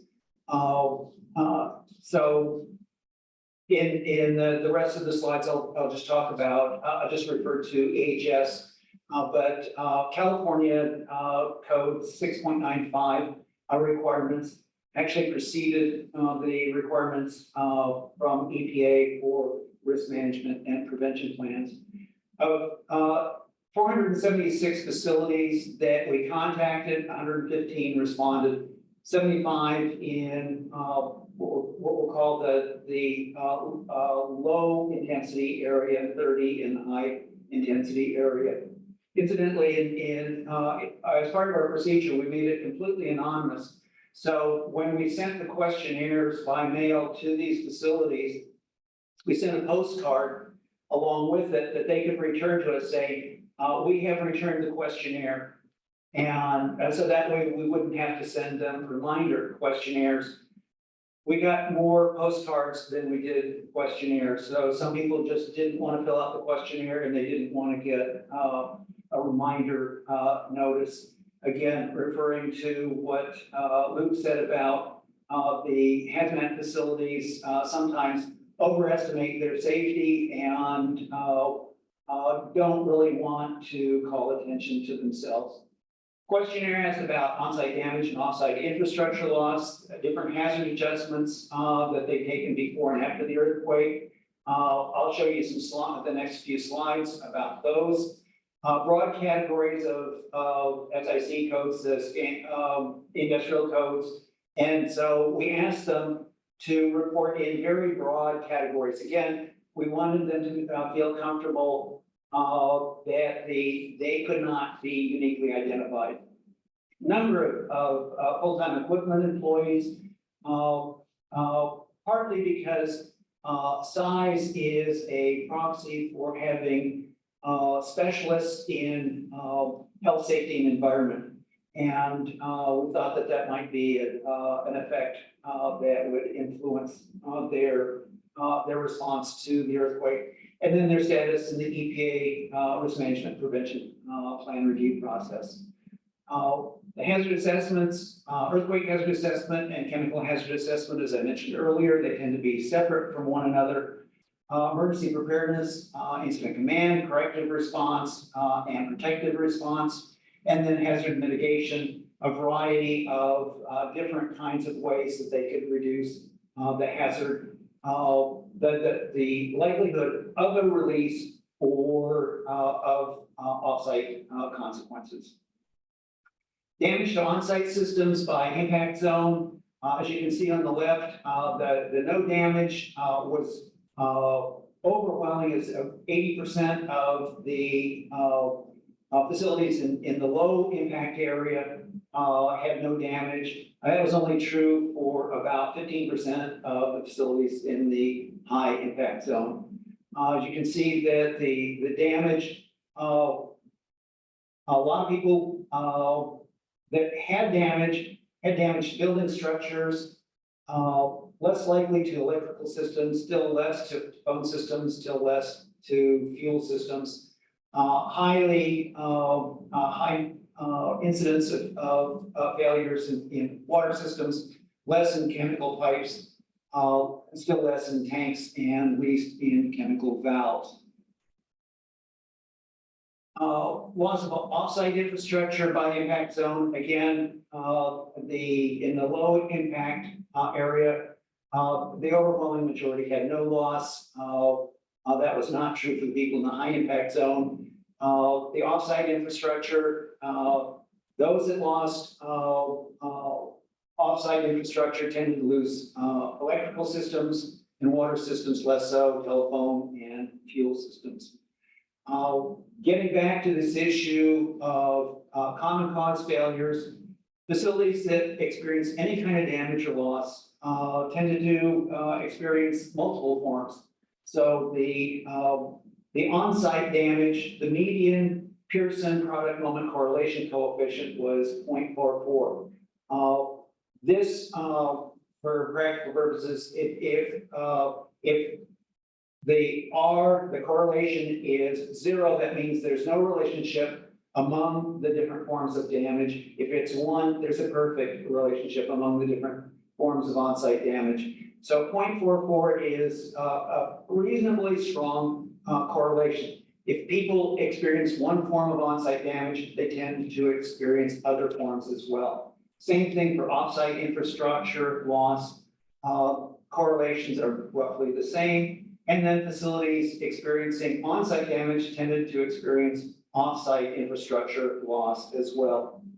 So so getting back to the issue of common cause failures, this is not like your usual chemical hazard analysis. This is a much more pervasive problem for a facility. Although one of the things to notice is that some facilities in the high impact zone had no damage, whereas other facilities in the low impact zone were severely impacted and had releases. So the MMI zone is not a perfect predictor of the impacts of the earthquake. We also asked about what they did before the earthquake and after the earthquake. That unsurprisingly, they had done a lot more in the many years before the earthquake than they did in the approximately 12 months between the earthquake and the time that they answered the questionnaire. So what you can see is that most of these hazmat facilities have focused on chemical hazards, and again, would be consistent with their assumptions about single cause failures rather than common cause failures. Fewer of them had done seismic assessments. In the months after the earthquake, there was a much more even distribution among those different kinds of activities. For hazard mitigation actions that in the months or years before the earthquake, there was a lot of variation in the kinds of actions that people had taken. You can see that by the gray shaded bars. What you can see here is that administrative controls, chemical substitutions, and so forth were much more common than plant design options or plant site options. The latter tend to be much more difficult and much more expensive. Again, after the earthquake, administrative controls relatively cheap, easy, and quick. Non-significant relationship between the damage or infrastructure loss and the adoption of additional hazard adjustments after the earthquake. So it's the amount of damage is not the determining factor. Facilities that conducted hazard assessments tended to engage in emergency preparedness actions rather than hazard mitigation actions. Again, the emergency preparedness actions are faster, cheaper, easier to implement than the mitigation actions. Many of the adjustments had significantly less than 100% adoption, so there was ample room for improvement. Although one of the things to note was that since we were doing this only in the 12 months after the earthquake, we don't know how many of these facilities adopted some of the other hazard adjustments in the months and years after the earthquake, especially the ones that are more expensive, take longer, and more difficult to implement. So the conclusions, and this is brings up a very important point about this is a case study, and the results from this depend significantly on the characteristics of the earthquake, the facilities, and the context of those facilities. So that this is a moderate-sized earthquake. It was not a CSC, so subduction zone earthquake. And so that's a difference. As I said before, the highest intensity shaking was away from the largest concentration of hazmat facilities. And so the releases, especially those involving toxic gases, because they were infrequent, might be due to the facilities being outside the highest impact zones, being located in less densely populated areas, or having higher quality building structures or EHS system construction. And so that using cases like this and from Tohoku, from Kocaeli, and the Turkish earthquake, and a number of these others that where the case studies have been done in the literature that have been published, that it really takes a lot of scientific and engineering judgment to try to judge what are the appropriate lessons that can be learned, what kind of extrapolations can be made from the conditions in the particular case to hazard assessments for other locations. Scientifically, the bad news is there are so few of these incidents that occur that there's a lot of professional judgment that's required. Practically, the good news is there are so few of these incidents that there are not a lot of there's not a lot of damage. There's not a lot of casualties from these incidents. So the relevance to the Pacific Northwest will depend upon earthquake characteristics, that is shaking intensity and soil characteristics. Again, as Luke mentioned, facilities located in liquefaction zones are particularly problematic. And then the facility characteristics, what their hazmat inventories are, their location, construction, and maintenance quality. Just as in terms of the inventories, one of the comments that I want to make to follow up on one of the questions that was made about a community right to know that and access to the information about the inventory, these facilities, what their inventories are, that from right after the passage of SARA Title III in 1986, those LEPCs could get ready access to that information and provided it to their communities up until 9/11.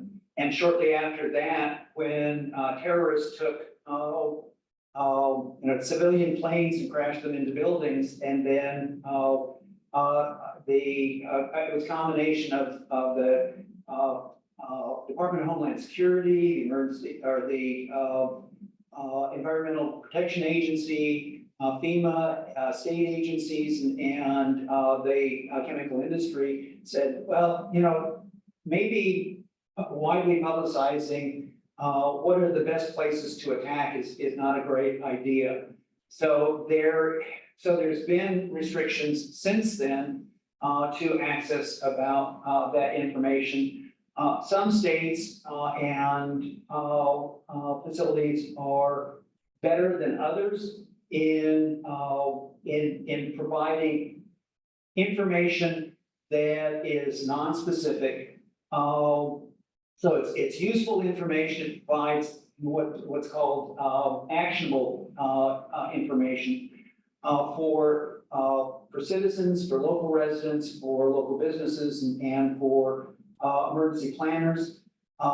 There are other cases, I won't mention any particular states where I have lived in the past, in which the hazmat facilities have used this as an excuse to refuse to talk to anybody.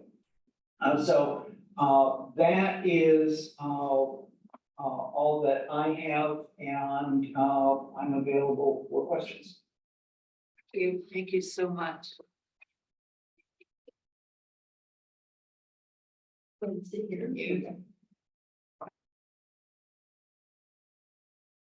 If anybody has questions, feel free to go ahead and raise your hand and or unmute yourself.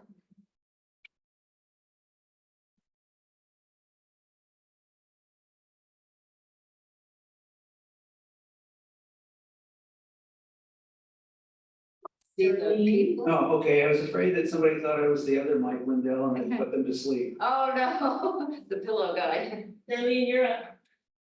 Thank you. So the North Ridge was a 1994 quake. There's been, I can think back to the Valley earthquakes in, when was it? The 60s or 70s, maybe early 80s. And there's been several since up in Oakland and San Francisco area. How does that information fuse with what you're learning from the North Ridge? Thanks for that question.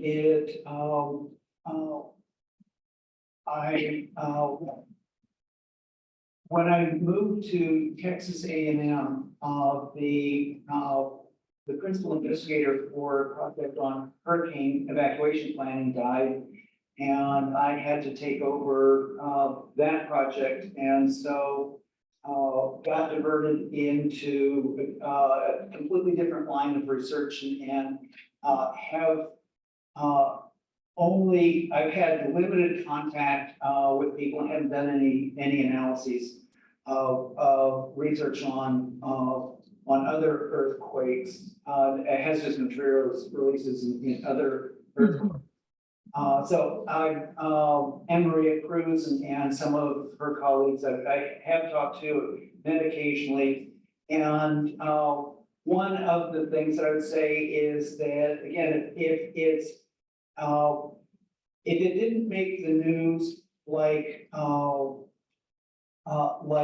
Bhopal toxic chemical release, then it's most of those earthquakes were probably not the toxic gases, but the toxic liquids, the volatile liquids, and others in which there was a much smaller area that was affected, many fewer people that were affected. And so it's just based on what I know about that, I would say that consistent with what we saw in the Northridge earthquake, most of the releases were messes. They were, occupational and environmental exposures. There were some injuries, but not any, major, catastrophic, toxic chemical releases. Having said that, that doesn't mean that just be, you know, as they say in the investment, advertisements, past performance is no indicator of future performance. The fact that there hasn't been one of these in the past doesn't mean that it can't happen in the future. And to some degree, it may be that what's been done, the learning that's taken place among these by the facilities themselves and then by the state and federal government is over time reducing the likelihood of these kinds of events. One of the things that we noticed in the Northridge earthquake is that the biggest long-term consequence seemed to be the plating facilities that had open tanks of acid. And what happened was that these were medium-sized facilities that were marginal in their profitability. And so what happened was that the operators locked the gates and walked away and left the cleanup to state and federal agencies. So that's the bad news, is that media facilities are potentially a huge problem. The biggest facilities are sort of mixed. On the one hand, they're going to be, you know, the very, very large, you know, especially international corporations, petrochemical corporations, they're going to be around and they're going to be, they're going to have financial vulnerability after the earthquake, and they're going to survive, so they're going to have to take care of it. The bad news is that they have enough money not only to pay for the remediation, but also to pay for a bunch of lawyers. What has been called by some lawyers litigation mitigation, which is with the East Palestine being train derailment being an example of stalling and lowballing, and that is a problem for the people that were exposed to the hazmat release. Wonderful. Thank you for that question, Darlene. Any other questions in the queue? I will read from the chat a question from Jean Mendoza. I'm hoping that one of the speakers will talk about what would happen if there's a seismic event at Hanford. Is that something you can address? No,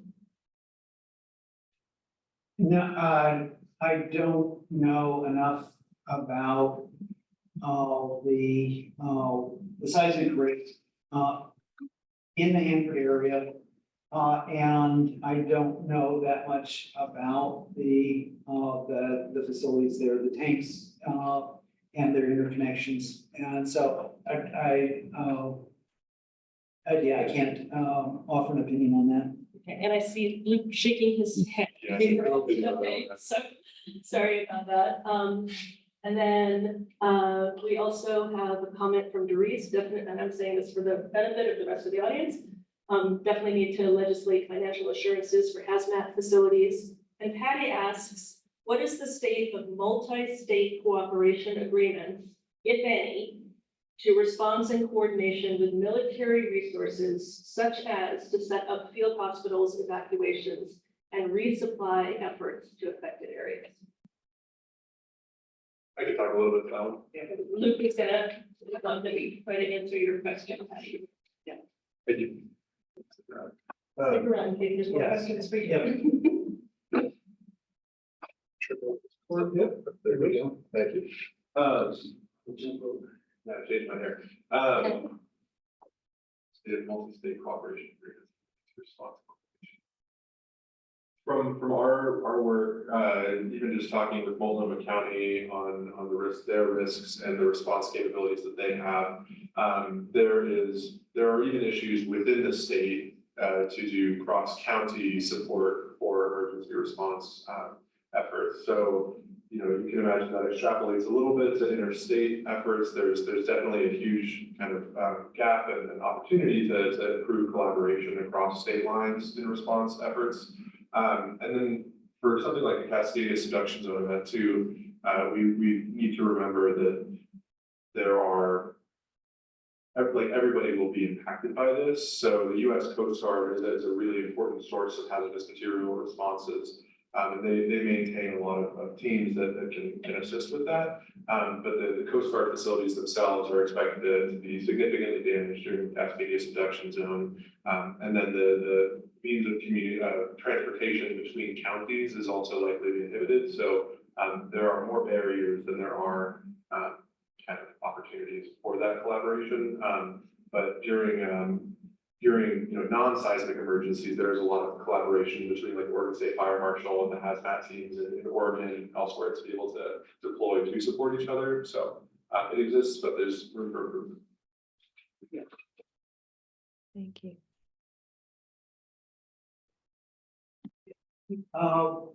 There are a number of procedures, plans and procedures for providing assistance in any kind of a disaster, so that there's generally in any emergency planning, and you can see this if you buy my book on emergency planning, just mentioning that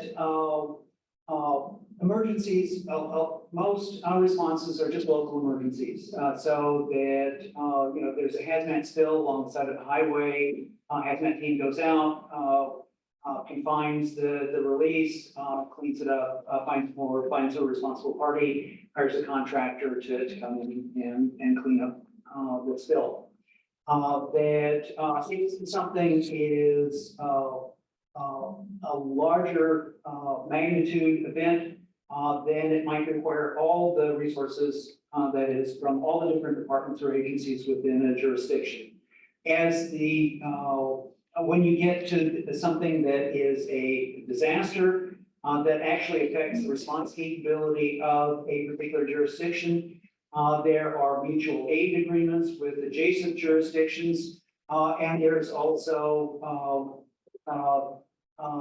notifications that go to the state emergency management agency that will draw resources from the state and also from other jurisdictions.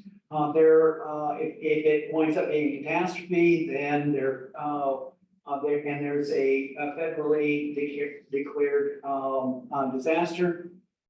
Federal resources can be brought in, and there are also agreements that states have with other states, so that sometimes, for example, Oregon could draw directly from state of Washington resources that might be able to arrive before federal resources. With the CSE event, that's probably not going to be the case. That Washington and Oregon would have to draw from California to get additional resources. But there are mechanisms that are established for all disasters to bring in additional resources. Thank you. Darlene, is that another question or is your hand still up from before? Another question or comment, actually. There are a few of us on this in attendance that work on sewage issues. And they have many toxics and hazardous wastes in that waste. Neither one of you have addressed that, but I just wanted to point out that when those go, because so many of them are on the shorelines. Yes. And old, very old, 30 years old, 25 years old, needing to be replaced. This is going to be a big issue when we have that 9.0 and those toppling down and all that waste going out. So I just wanted to make that point. Yes, that is an important point, again, the emphasis, has tended to go to, the toxic inhalation hazards, what'll kill people the fastest. And, the long-term threats, to the environment and to the community, tend to, I guess the politest thing could be said, get a lower priority, which is, the practical translation is ignored. Mhm, mhm. Okay. Any other questions on deck? For Michael or for Lou?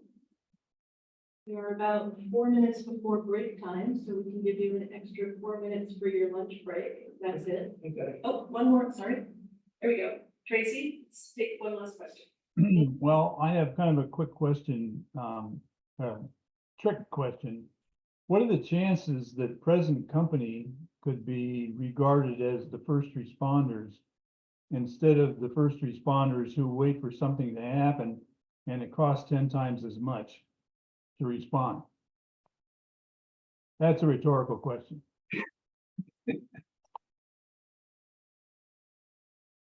Okay. Thank you for that. We're going to go ahead and take a break. We are scheduled to reconvene at 12:15. We'll start right on time, assuming our next speakers are here.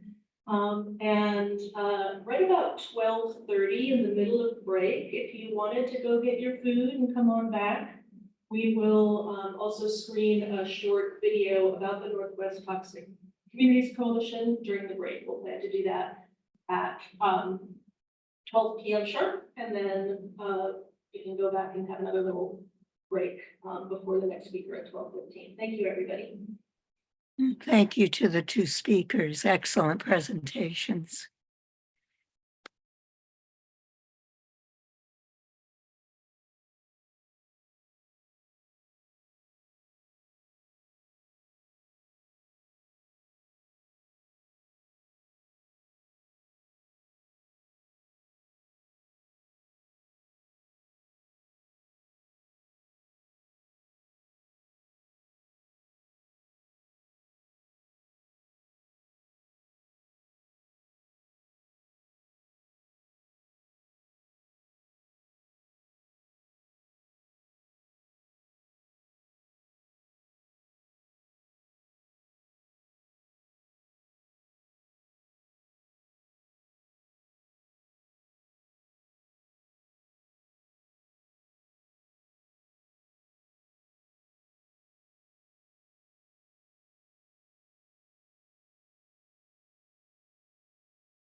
Okay, for our online audience, it is 12 noon. We're going to run a brief video. Hopefully you have your lunch and can sit back and enjoy that. We'll do this, show this video about the Northwest Toxic Communities Coalition.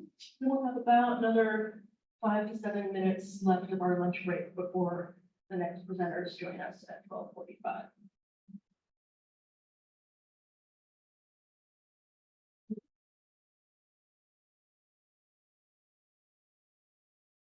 Be there. Outside in the middle of the night, take a big deep breath and you got nothing but fresh air.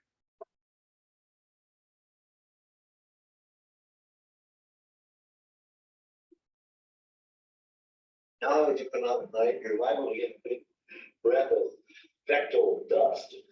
We can't open our windows at night because of that dirt just comes wafting in and stinging. You can just see this massive particles going through the air, just massive. It's full of urine, it's full of manure, it's full of antibiotics, it's full of pharmaceuticals, whatever it takes to raise cows. One of the problems for concentrated animal feeding operations is that they have so many animals in such a small area. And the animals produce such a large amount of waste that the farmers have a hard time of disposing of that waste. In the past, farmers have put way too much manure on the land, more manure than the crops could use for fertilizer. And that excess manure leaks down to the groundwater, and now we have polluted groundwater at the lower Yakima Valley.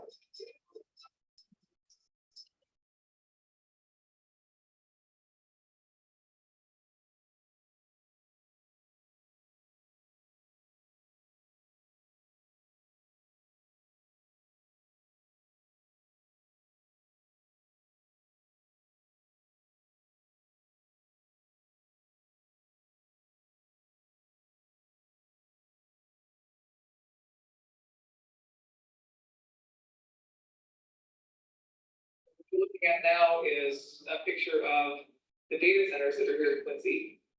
There's over 300 locomotive-sized diesel generators permitted to operate in our community. Diesel is the #1 toxic of concern because it's not just one individual compound, it's a plethora of them, right? There's PAHs, VOCs, the greenhouse gases of nitrogen oxide, particularly PM2.5, black carbon, which is emitted when there's cold starts. Carbon black has the greatest greenhouse potential of all of the greenhouse gases. You know, it's called the cloud, and it seems like an appropriate time for the emissions, doesn't it? We had to fight to get controls on these data centers. There were no air pollution controls when they first came in, and there was no limit on the number of hours that these data centers could operate when they first came in.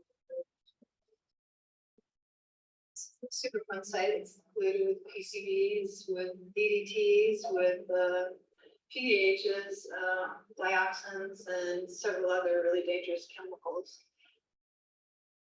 A lot of the historic contamination of the river came from agricultural upstream and clear on through Corvallis and the Willamette Valley would flow to this river. Problem is, the end up with nitrogen level raising them so high, they got algae blooms. Actually ended up killing the fish that ended up contaminating everything else. And then industry came along and added to it. And now we end up with industry and agriculture both contaminating with the river at high level.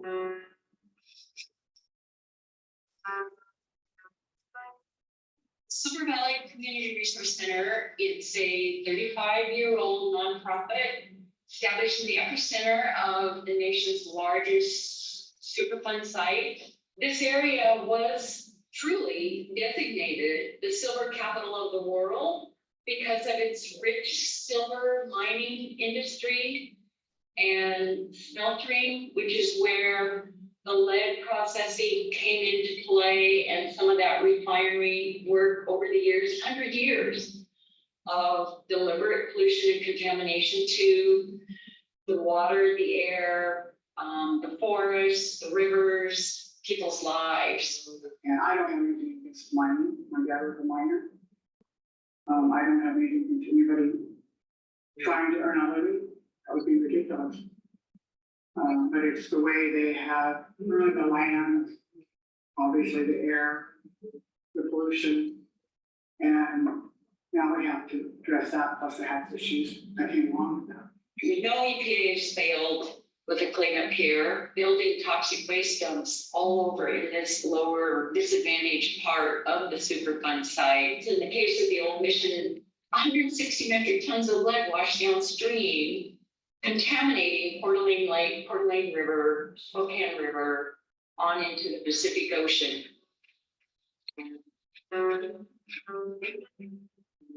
At the eastern end of the Port Angeles Harbor, Strait of Juan Lapuke in Washington State, the Rainier pulp mill still sits there.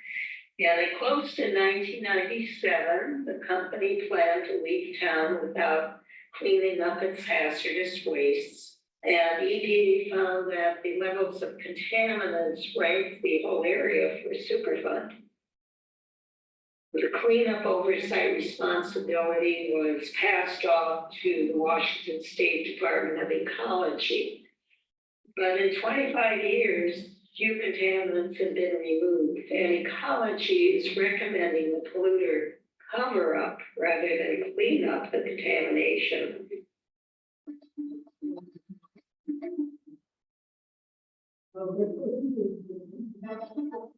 Grassroots activists are really the eyes, ears, and enforcers of environmental law, right? We see it first. We'll educate ourselves and help others. If you don't know what the law says, you don't know when it's being violated. How can we as a community, or as a community, join together and in Region 10 and affect all the changes for all of us? The more voices that talk in unison, the more likely that there will be someone that listens. This is a systemic problem and it affects all of us and you all have something to say about it. Without that groundswell, grassroots groundswell, things are too slow to progress, right? Too many lives are on the line, too much degradation to the environment. And collectively, when we all work together and say, no, this is not okay, you know, like Harry in the movie Network, I'm mad as hell, and I'm not gonna take it anymore. And you have to get mad and you have to have a group of collective, and that's where it's really is, you know, that collective energy, you know, to do something about this.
Okay, so I hope that everybody was able to see that video. I'm also gonna provide a link to it in the chat in case you wanna share it with other people.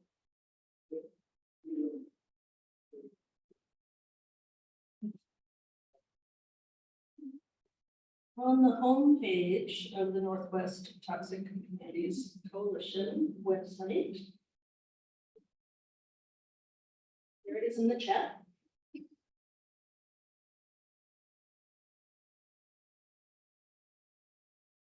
We will be back with you all for the rest of the program in 5 minutes.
Okay, welcome back.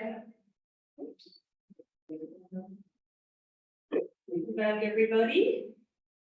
We are getting ready to introduce our next pair of speakers. Our last presentation for the day. Just a 1 moment. Come in from the break room.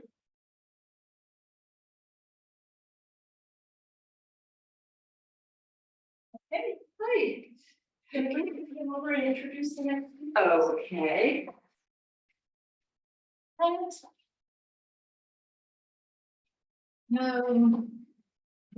so let's see, I'm very excited to introduce Leah Wood and Masha-Cole, representing 2 Region 10 Thriving Communities Technical Assistance Centers. Leah and Masha will discuss technical assistance and preview grant opportunities for nonprofits seeking environmental and energy justice funding. Masha's affiliation is with the Oregon Public Health Institute, and Leah Wood is with Community Outreach Manager with the University of Washington Center for Environmental Health Equity. Thank you for that. Ooh, it's kind of fun hearing myself over the. We've got speakers. Okay, put yourself on. Okay. Can y'all hear me all right? Yes. Thank you. So give me 1 second to share my screen.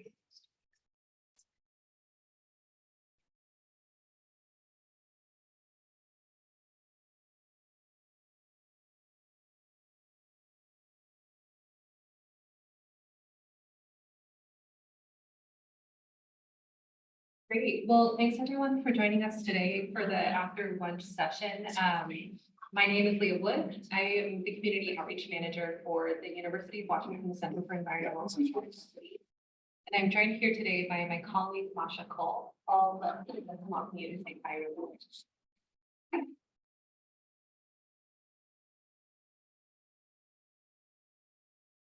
Masha, are you there?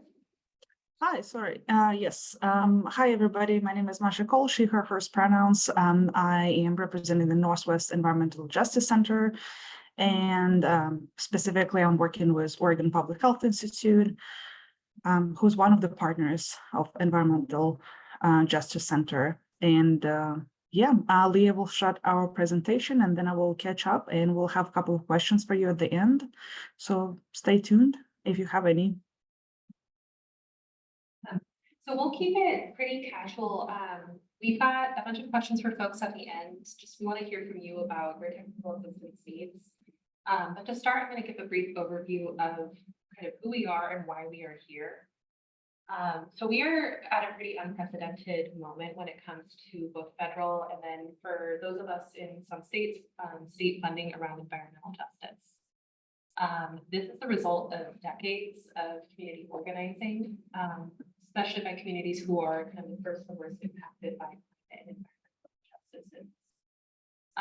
So with this kind of influx of federal funding available through the Bipartisan Infrastructure Law and the Inflation Reduction Act, one of our, are you having a hard time hearing it? Just speak up a bit. Okay. I'll try speaking a little louder. Feel free to ping me if you can't hear me. But one of the reasons why we're here is we really want to see communities that are first and worst impacted by environmental injustice being centered and able to access this funding and being really seeing this funding go to where it will make the most impact. So Masha and I are from what are called Thriving Communities Technical Assistance Centers, or TICTACs, which I think is a really cute acronym. So we represent 2 of 16 centers around our country. We are EPA funded centers that are intended to really act as kind of a front door and a front porch for community-based organizations and tribes who are interested in seeking environmental justice funding. So there are 13 regional centers. As I mentioned, we're both serving Region 10, which includes Alaska, Idaho, Washington, and Oregon. And then there are 3 national centers who serve, so there's the oh my gosh, International City and County Management Association. Oh, okay, the Institute for Sustainable Communities, and then the National Indian Health Board are their 3 national centers. And you can see it's a big effort. This is a picture from our national meeting in Puerto Rico back in February. There are folks all around the country who are really dedicated to working with communities to make sure that you're able to access some of this funding that's available. So as I mentioned, we're the 2 TICTACs that are serving our region. So I come from the Center for Environmental Health Equity, which is housed here at the University of Washington. My office is literally 1 floor up. So we're right here in the Roosevelt Building in Seattle, Washington. And then the Northwest Environmental Justice Center, Masha's going to talk more about that. And they're housed in Portland, Oregon, but we have regional kind of affiliate organizations across the region. So here is most of our team at the Center for Environmental Health Equity at the University of Washington. Our core center staff are myself as the community outreach manager. We're actually hiring someone to do full-time tribal outreach. We're hoping to fill that position soon. And then we have Christina, Jeff, and Kevin supporting us with coordination of students and working with the rest of our center. And then we have a number of faculty who are involved. And so Edmund Cito is our center director. And we also work with Clarilla Tambigay, Esther Min, Alina Austin, Nicole Arrett, and Stephanie Farquhar. And all of these faculty were chosen because of a demonstrated dedication to working with communities on environmental justice issues. And so bring kind of long histories and experience working with communities in our region. And we're really excited to be able to work with them. They each bring a specific subject matter focus as well. So our center, as I mentioned, we're a technical assistance center. And so what that means is we receive requests from community-based organizations and I'll go into our menu of some of the services that we offer. But we work with a number of different partners at the University of Washington to be able to offer a wide range of technical services. So some of these partners are the Clean Energy Institute for questions around clean energy. Is everything working?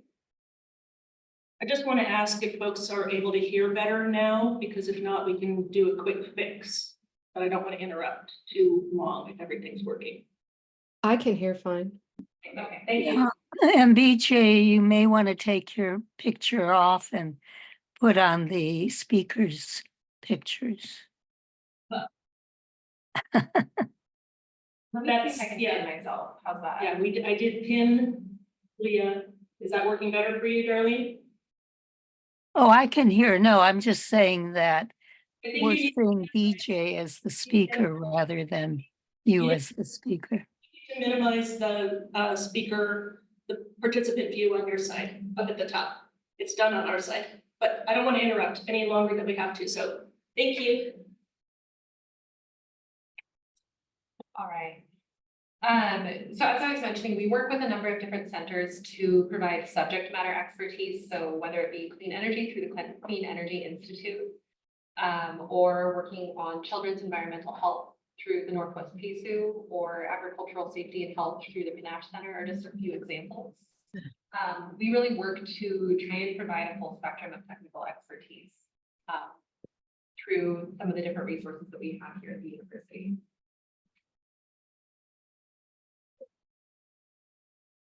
So when we talk about technical assistance, I don't know why those are all ones. That must have happened in translation. I'm sorry about that. But I know for me, before I started working at the center, it took me a while to really understand, like, what do we mean when we say technical assistance? And so for our center, we really focus on kind of this core menu of services, all with this goal of building community capacity, of building effectiveness in accessing environmental justice funding. And then, so kind of how I like to talk to community groups when I'm meeting with them is you can order off the menu. We have sort of these like preset types of services that we can offer, or you can ask the cooks and try and create something special. If you have a need in your community and in your organization that's not being represented. We do like to be very flexible with what it is that we can offer. And we really try and tailor our services to the requests that we're getting. So some of the services we offer are around facilitation. So whether it be helping kind of develop workshop agendas or even plan your workshop or facilitate in some cases to better understand community issues around environmental justice. We can also support with identifying technical partners or even thinking about who might be good partners for funding requests, things like that. Or helping facilitate meetings or just even making connections. We do have a pretty wide network that we work with. So this collaboration support as well. Things like planning and developing ideas for projects. So things like, I've worked with a couple different organizations on starting their strategic planning process or developing an action plan in response to the need that they're seeing, or even just articulating the needs and priorities of their community in a way that makes sense for a funding application, for example.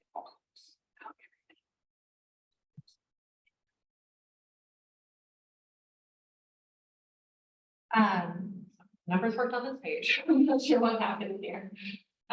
We also offer things around sort of post-award management for funding, whether it be things like administrative and finance support, developing reporting systems, or thinking through implementation once you are awarded funds, or even strategizing around how do you plan your budget for a multi-year project, things like that. And then since we are housed at the university, we can support with things like some very basic information synthesis and gathering. So for example, I've worked with one group that wants to do a project focused on lead impacts in their communities. And so we were actually able to do a literature review, bring together some of the best possible or the best, most current information that we can find, and then put it into a fact sheet that they can use for their own advocacy or for starting a grant application in this information. So we do offer quite a bit of content expertise. We have folks associated with our center who focus on topics like water quality, air quality, pollution, climate change, and climate resilience, things like this. So we can really help bring sort of that subject matter expert lens here. And then lastly, we focus on things like funding and proposal development. So this is probably our most popular request that we get, where I've worked with a bunch of community groups that are like, we have this idea for a project. We want to start identifying potential funding sources. Could you help us identify what might be a good fit for us? And so we develop curated lists and respond in that way. We can't write grants on behalf of communities, but we can support with things like outlining a proposal or even reviewing a proposal that's written before you submit and providing line edits. As well as identifying resources and templates that can help support you, even just to like kind of kickstart the ideas. So I find it helpful to just talk about examples of recent technical assistance. So our center is fairly new. We started up in summer of last year, but we are already getting quite a few requests. I think we're right around 100 requests received so far in the past 6 months. And so some of these requests have looked like developing sort of a funding pitch or an outline of a project idea that can then be adapted for different funding opportunities as they come up. Or doing things like a logic model so that that's ready for the next time you identify a grant opportunity. It can help with planning for evaluation of a project, or even just starting to think about how do we connect project activities to outcomes. I mentioned this fact sheet on lead exposure. That's one example of kind of that more content-focused technical assistance. We've also reviewed and shared comments on theories of change for funding proposal that community group developed themselves. They just wanted another set of eyes on. And then we've also supported groups that want to do things like community air monitoring projects and are just trying to figure out where do we start with this process. We know that we want to do it. We know there's a need in our community. And now we're at the point where we're starting to think about where do we set up air monitors? What types of air monitor models do we want to buy? What do we do with the data once we have it? And so helping just kind of be a partner in brainstorming as they move forward with that project. So these are just a few recent examples of technical assistance, and I'm happy to go into more. So as I mentioned, we're a pretty new center. Same thing with the Northwest Environmental Justice Center that Masha's going to share more about. So we've got some things that we've been really starting to kind of focus on this first year. A lot of it is just one-on-one conversations, doing kind of more of this like personalized consultation for technical assistance, as well as just a lot of coordination with different partners, our collaborating centers at the university, as well as community partners that we're working with to figure out what's already happening that we can kind of complement and support as opposed to being redundant, as well as understanding what strengths do we bring as a center so we can help fill some of the gaps that are currently available. The things that I'm really excited about that we're working on, we are developing some workshops and trainings and hoping to set up a monthly webinar just to kind of unpack different issues around grant writing, around environmental justice funding, and then also setting up some cohort-based learning, so potentially a fellowship type program. But these are probably going to happen in the next year, so looking more forward. So when you request technical assistance through our center, there's 3 ways to do that. We have, and we'll share this information at the end of the presentation. We have an online form that you can fill out. You can also just send us an email or even give us a call and leave a voicemail. And then an outreach staff, thus far it's usually me. Once we have our tribal outreach manager, we'll have another person on who can actually respond. And we like to respond within 1 week. To schedule an intake call and just kind of talk about the request a little bit more, figure out like where it is where we can support, where we might be able to find another resource for you that's a better fit, or even just to like kind of scope out what your idea is. And so like I said, we try and do this within 1 week. I tend to try and be a little faster than 1 week. I actually had someone call me immediately after I sent an email back. Because she didn't believe that she was hearing back as quickly as she did. She's like, "Are you a real person?" I'm like, I am actually.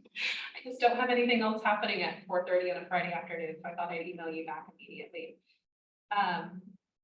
And so we really try and identify like if we are the right fit for providing technical assistance, we'll connect you with folks in our network who can take on the request. And if we're not the right fit, we do try and identify the right, like a different type of technical assistance provider who can help support your request and do kind of that warm handoff so that we're not leaving you hanging. We don't want anyone leaving our center. That was a lot of information, but here is more kind of like where you can follow up with us. So we have a website you can access by QR code or at this ceohs.uw.edu/CEHE. You can also just feel free to send us an email or give us a call, as I mentioned, at our voicemail.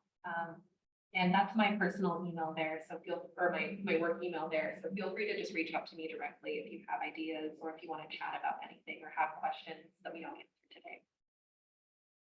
So that was a lot of information, and we're going to share a little bit more information about the Northwest Environmental Justice Center. I'll pass it along to Masha now. And then we have plenty of time at the end for questions if folks want to jump in any questions. So Masha, it's all you.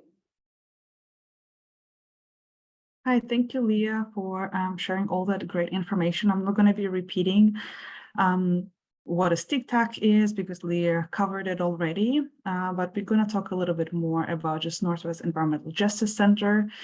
Please click on next. And basically, next. I'm going to be skipping a couple because just to make it more concise. Could you click next? Thank you. So the center is basically led and driven by a network of diverse partners who bring a wealth of experience, knowledge, and background. And our center is led collaboratively by co-director from PSU's Institute for Tribal Government and Willamette Partnership. They working together through a co-leadership model, and they established a distinct role for everybody in there. And we have a huge and very strong community of partners that's going to be shown on the next slide. And this partners, Leah, if you can click next, thank you. These partners are made up a diverse network of outreach coordinators, community organizers, and nonprofit institutions, all with unique connections and resources to help support communities in their environmental justice needs. As you can see, I'm representing the one of them, Oregon Public Health Institute, who will be working closely with University of Washington on the technical assistance and outreach in Washington State. And we all are providing very similar services. But yeah, please go next.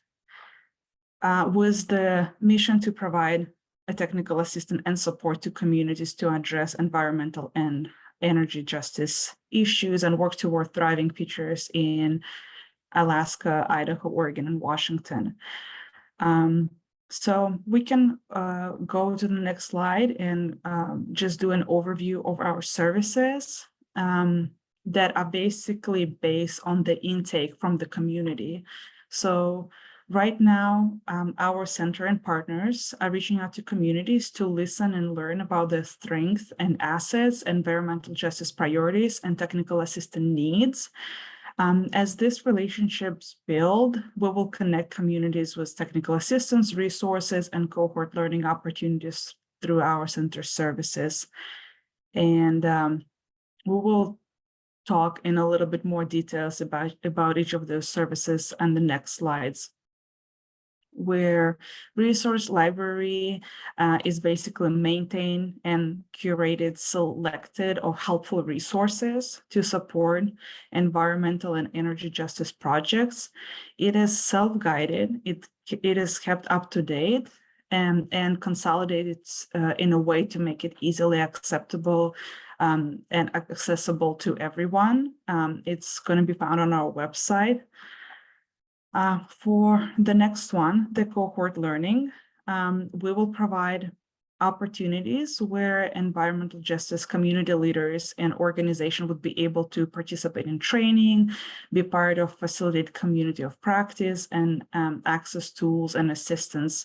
Each annual cohort will include about 10 to 20 participants, and they will be focused on data justice, how to find money and use it effectively, policy navigation, and environmental justice leadership, as these are the main topics that I personally worked with the TAs, because we have a lot of people, a lot of organizations reaching out with issues like funding sustainability, or how to navigate all those budgets and reports when they're getting grants, or how to empower their staff, or how to manage volunteers. So it's not just about like what to do. A lot of small organizations suffer from how to do things and how just to manage it in a way that is effective and sustainable. So I think that's a really good opportunity for a lot of organizations to participate in such as training. We also do, on the next slide, advocacy and storytelling, because the center does recognize the power of lifting stories and changing the narrative in energy and environmental justice. The video that was shown while we all were on the break was very, I felt like was very strong, and was very empowering to hear it, because through that video, I learned a lot about the voices of people who are engaged in this community coalition, and who are very passionate about like toxicity and what's happening in Washington in general. So through the work of the center, we can stay in touch with communities that utilize our technical assistance, and those engaged with our cohort learning groups. And we are happy to partner with anyone who would like to leave their environmental justice stories via social media, video shorts, or other forms of communication. And we regularly share information and resources through newsletters and blogs and other ways of communication. And the big part for us is for sure technical assistance. And you can see a couple of points there on the slides. Basically, the center will engage with environmental justice communities all over the Northwest and will provide direct technical assistance to those communities that range from light touch navigating communities to existing resources, or to medium touch preparation for receiving federal funds or updating community needs assessments, or to more intensive support for policy analysis or maybe even construction projects. On the next slides, you can see a couple of the examples of technical assistance. Funding discovery is a big one because it is difficult to navigate through all those government and nonprofit philanthropy websites and opportunities. Then application readiness, where we can review, advise, or help to plan for the application, any regional networking, meeting facilitation, research, climate action planning, and organization capacity building is the big one. In order to request technical assistance, anyone can just do a quick short answer interest form with their basic contact information and the request of what they're looking for. It's going to take about 10 to 15 minutes. And I will share the link in the chat. That's pretty much it. If you would like to get in touch with me, you have any specific question to me, here's my work email. If you would like to learn more about the center, request technical assistance, or sign up for the newsletter, you can use the website or do the QR code. We're also going to have a launch event on April 30th, which is going to take place in Portland and at the PSU campus. So if you're interested, feel free to register. We would be happy to see you. And that's pretty much it. If you have any additional questions or clarifications, as I said, feel free to reach out anytime. But I will answer only during the work hours, unfortunately. So thank you. Thank you, Masha. So maybe what we can do is we can pause for any questions from the group. We do have a survey that we wanted to share with you all. If we wanted to have a little bit of discussion about these questions. We also know it's been a long day already. So if folks don't have questions, we can also end a little bit early. But these are the types of questions we would love to hear from you all on. If anyone wants to jump in or if you have questions for us, please.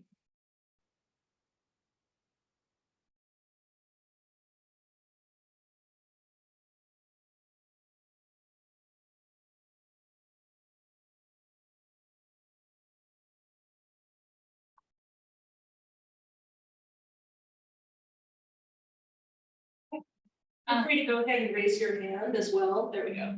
Darlene.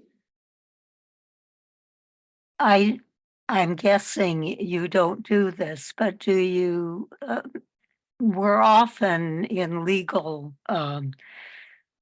taking legal actions.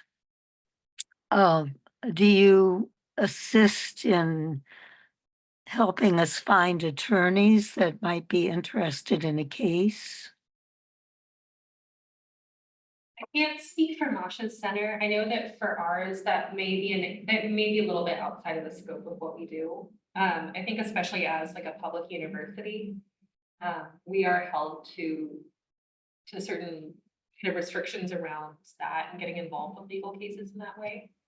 But that's helpful to know that that's a need. So I appreciate you sharing that. Masha? I haven't encountered this kind of request, but I would recommend just I can follow up on that and just see if we can find anybody within the network who does that or who knows somebody who does this kind of support. But as of right now, I haven't heard this one, so it's good to know. Yes, thank you. Tracy? Yeah, I had a question. Does technical assistance involve fee for service?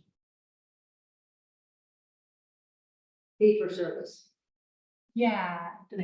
No, okay, I'm just making sure I understand the question. No, all of our services are free. So you should never expect to be charged anything by either of our centers.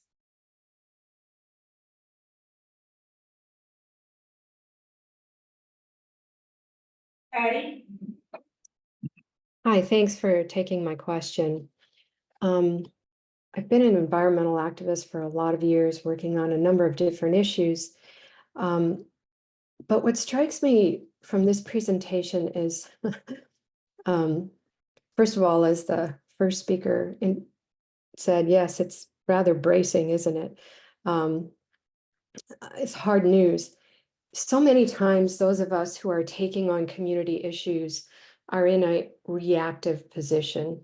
In other words, the spill has to occur, the toxic exposure occurs, many people are damaged. It's very difficult, if not impossible, especially in smaller rural communities, to link the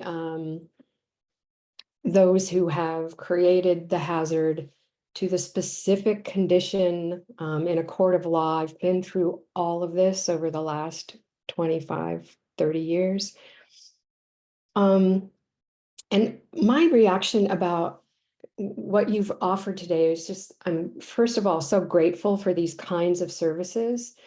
They're really crucial and important because in communities we discover what's wrong and we can give voice to that.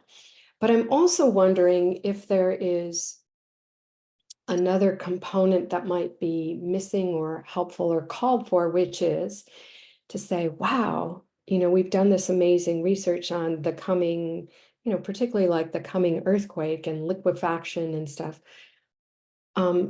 Working on advocating for some repairs, some infrastructure help, helping to organize smaller bits of communities to have some kind of source of water, some kind of, PPE that could be grabbed if you're going to need an N95 because you cannot even breathe in your house.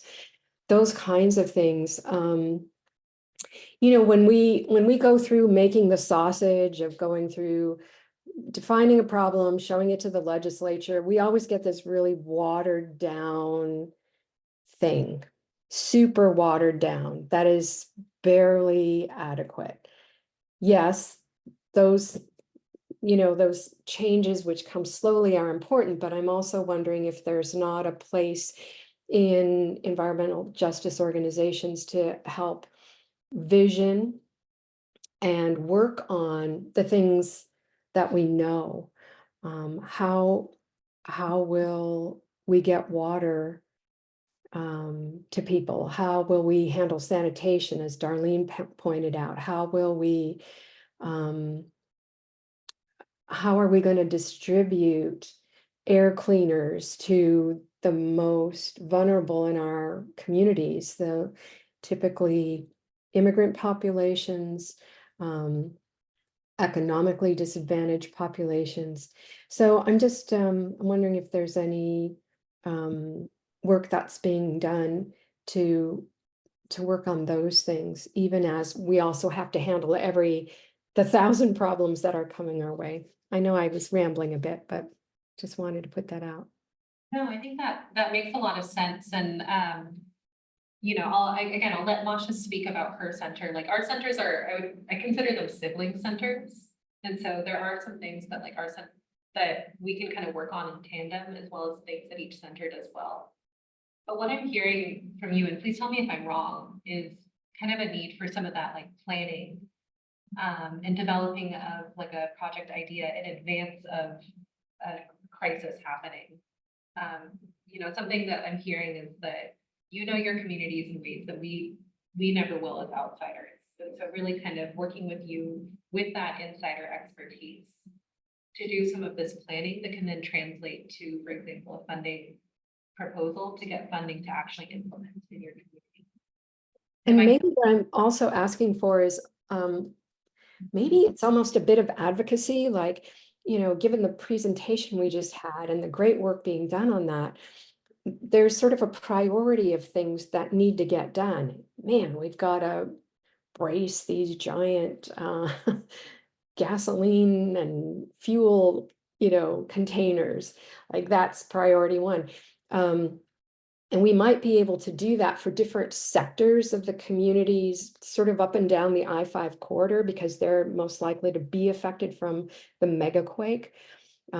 So we might be able to say in this specific corridor, it might be a slice of an eighth of a, you know, the state, you know, this is likely to be the most pressing issue. And these are our recommendations, to harden in water delivery systems, waste treatment systems, identify the weaknesses, and at least have a place where all citizen activists who live in these areas could go, okay, I could maybe work on that piece in a partnership.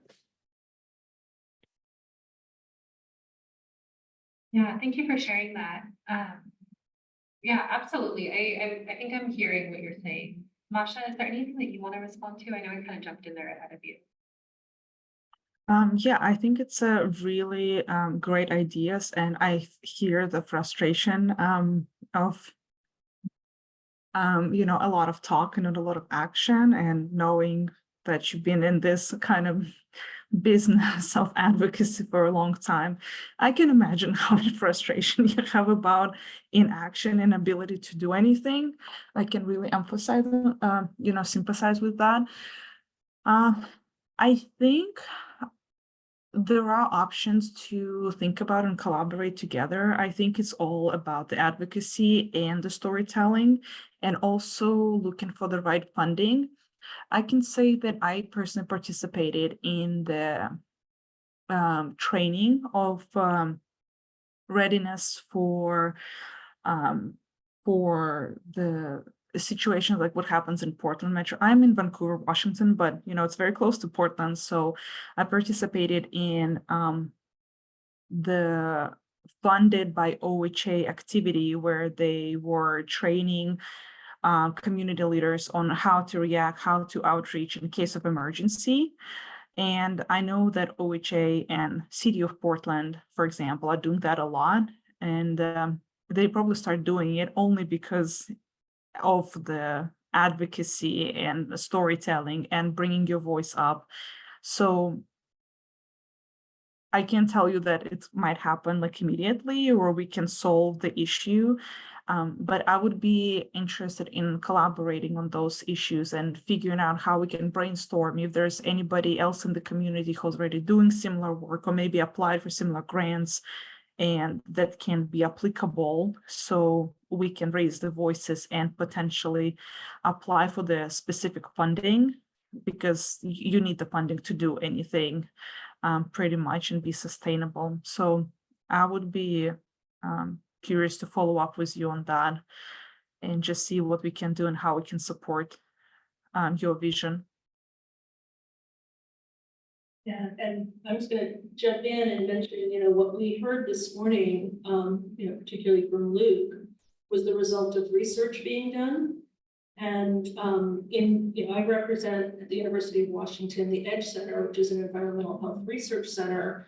And you know, Leah here with the Technical Assistance Center, and we've been talking a lot about how we coordinate together so that whether a community is asking for research or technical assistance, we can make sure that they get to the right place that might be able to match them with a researcher versus a technical assistance provider.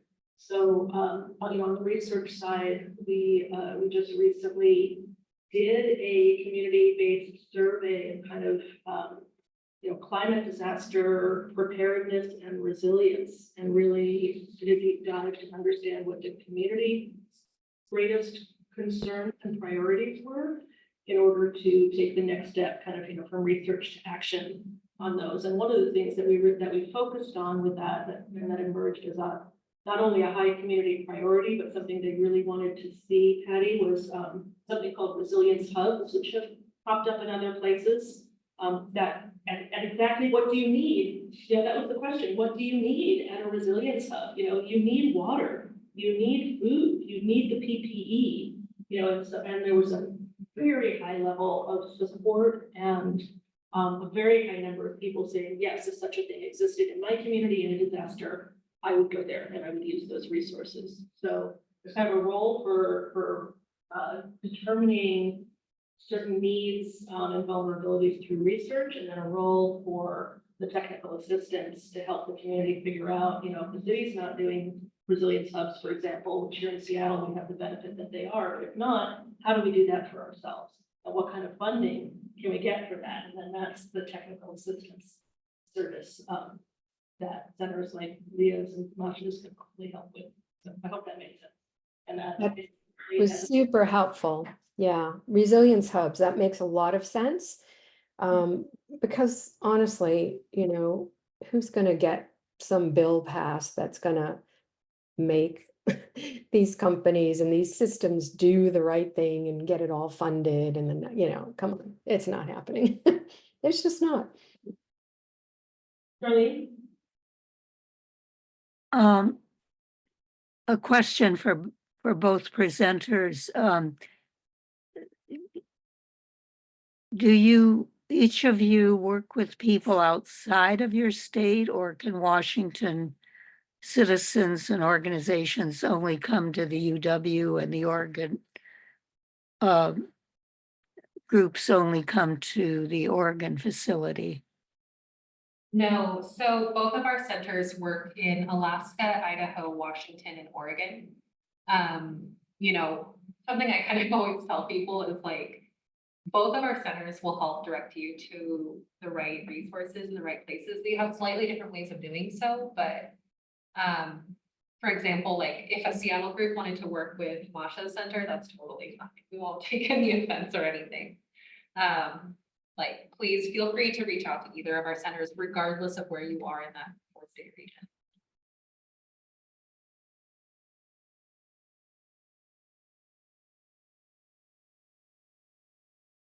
Anybody else with a question for the presenter? Yeah, this is Lisa Arkin. I was typing in the chat, but I'll just try to ask this question.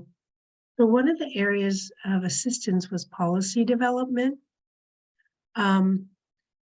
And I'm sure that all the groups represented here today and more would be interested in developing policy in the Pacific Northwest as a model to do a better job of holding polluters accountable. We have a situation, this is just an example, just to put it in context. Situation in Eugene, Oregon. We are working with the US EPA Region 10 for a polluter who left a site with over 600,000 gallons of creosote, PCBs,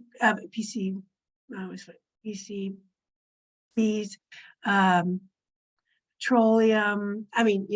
They were a wood preservative place, and the dioxin contamination is so extensive, it's extended into the neighborhoods.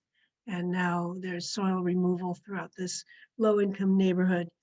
But the polluter has just walked away from this. They have not declared bankruptcy. They've simply said, we refuse to pay our fines that were the result of permit violations, and they refuse to pay anything toward the cleanup, and they refuse to relinquish the site so that the EPA can get this going, because the site has been nominated for Superfunds. That's just an example. We want stronger laws to be able to force industrial polluters to hold pollution liability insurance. This company purposely let their insurance lapse 1 month before they closed down. So there's no way to collect on insurance. The EPA says they can't really get too deep into this company's finances because they haven't declared bankruptcy. It's just they hold all the cards and the community is helpless. And so are the agencies for that matter. So I'm wanting to know if there could be an effort to develop policy to hold polluters accountable by requiring some kind of liability insurance in the case of closure when there's a massive cleanup or an emergency spill or fire or whatever. And also increase the ability of state and federal agencies to go after the pocketbooks of these industries, because they're able to hide their assets, and they're able to even declare that liens cannot be put on their property because they claim they're not making a profit. And this is J.H. Baxter, by the way, Baxter, same Baxter that has contaminated the Portland Harbor and other sites. So I'll stop there. Thank you for sharing that, Lisa. That sounds really rough. Some ways in which I think I could see like our center participating in that. So we can't write policy on behalf of organizations, but we can work with you to start articulating some of these ideas. We can also help with things like doing some policy analysis work to be able to compare like different policy options to accomplish that goal. And then I know that, so for us as a public university, we have some restrictions on what we can do around advocacy. That maybe Northwest Environmental Justice Center as a nonprofit kind of administered center might have a little bit more flexibility around. I'll let Masha speak to what she can do there. Again, as I said, I haven't had an opportunity to work about any like policy development or lobbying or anything like that. I would be curious to check with other partners and our co-leaders on what we can do exactly, but I hear your pain as a lawyer in the past. It says absolutely fuming to deal with those kind of people who know how to take advantage of current policies and procedures. So I would love to follow up on that and see if we can do anything and how we can support you in a way that maybe, again, not 100% what you're seeking for, but at least move it to the right direction or to bring more publicity to the issue or something. Because if it's the same contaminator, same organization that's repeating it over and over again, I wonder why it's not like being talked about that much. And maybe at our age of like so much social information and such a like I feel like advocacy like now is the best time to do that, right? Like it's social media, YouTube, everywhere. I think it's gonna cause them some trouble, and hopefully they will stop at some point to do this kind of nonsense, and that will create the precedent that will bring some law changes to the subject matter. Thank you. Yeah, I think we're at that point. We've used social media and there's always more we could do, of course, but I think we are at the point of policy, getting policy. And maybe it doesn't pass in the first year, but I really love this offer of help to gather together and to develop policy ideas, understanding that you can't help us write it, but groups here are well-versed in the problems of dealings with polluters, and we know what needs to be done. It's more messaging it and getting elected leaders on board. Thank you. So maybe we can make an appointment. Can I, oops. May I comment here to Lisa? Can you hear me? Yeah. Yes, go ahead. Okay. So Lisa, in Portland, we're working through Multnomah County to establish financial assurances, or they're called risk bonds. And so we're trying to get the county to take this up as an action, and it's looking pretty good, but there are other precedents set. King County has set one in Washington, has set one for new facilities, but certainly it has to be for even old facilities, and that's what we're trying to do here in Portland. So so it's a government agency that has to actually set those limits for the financial assurances. And financial EPA actually has financial assurances for underground tanks, but they don't for above ground tanks. Thank you. Yeah, well, and which group are you working with? Risky business, we call ourselves. Are you working with John Talbert? I'm just curious. Melanie Plout, Oh. there's a bunch of us that are working on that particular thing and working on it, trying to get the county to take that up, and it's looking good, but we have to get them to actually accept putting it on their schedule. So We have time for one comment or question. I see that Darlene has her hand up again, but let me just check if there's anybody who hasn't spoken up, who has a comment or a question.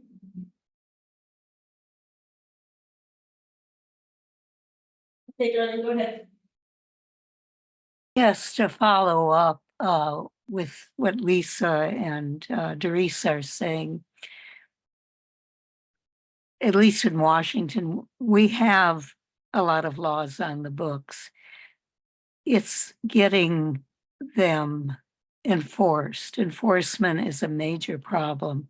Getting agencies to take the steps they need to take to hold the polluters accountable. When they don't, then it falls on us to sue the agency or the polluter. And so it's a lot of, I work with a lot of environmentalists around Washington State, and we see a lot of this, and we're very concerned about the enforcement aspect. That enforcement just isn't happening. Agencies are just not taking their time and their staff to enforce the laws that are already on the books.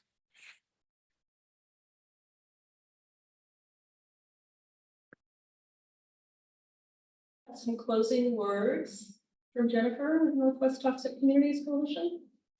Hi, I'm just the executive director, and I wanted to thank everyone for coming today, and to Leah and Masha for doing an amazing job. Thank you so much, and giving us resources. And of course, love to thank Luke and Michael Lindell for presenting about the risks associated with earthquakes, particularly a Cascadia subduction zone earthquake, and the storage of toxics and hazardous materials. And then a huge thanks to BJ for all of her help and support, because this could not have happened without her. So thank you so much. Thank you. And if you have any questions, Northwest Toxic Communities Coalition website has our email address on there. Please drop us an email if you have any questions or follow-ups. And I will just put that in the chat.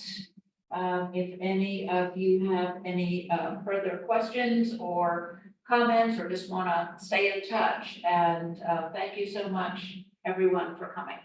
Great. And Leah and Masha, if you could just one last time, make sure that your contact info and the links to your centers are in the chat. The University of Washington Edge Center has co-hosted it just by providing the room and the AV support. Jennifer and these wonderful speakers and presenters and attendees and everything else. And I just want to let you know, we have recorded this and it will be made available to the Northwest Toxic Communities Coalition, and will be posted on their website and shared with all of its contacts and membership. So thank you, everybody, and I hope you. Thank you both. Thank you. Thank you so much for coming. Thank you. Thank you. Standing work. Thank you so much. All of the good souls here who are doing all this work. Lisa, it's really good to see you. Remember me from field burning days? Yeah. Yes, Really it's so lovely good to see you. Yeah, thank you. And we'll be in touch. Sounds good. Bye. Thank you. Bye-bye. Thanks, everyone.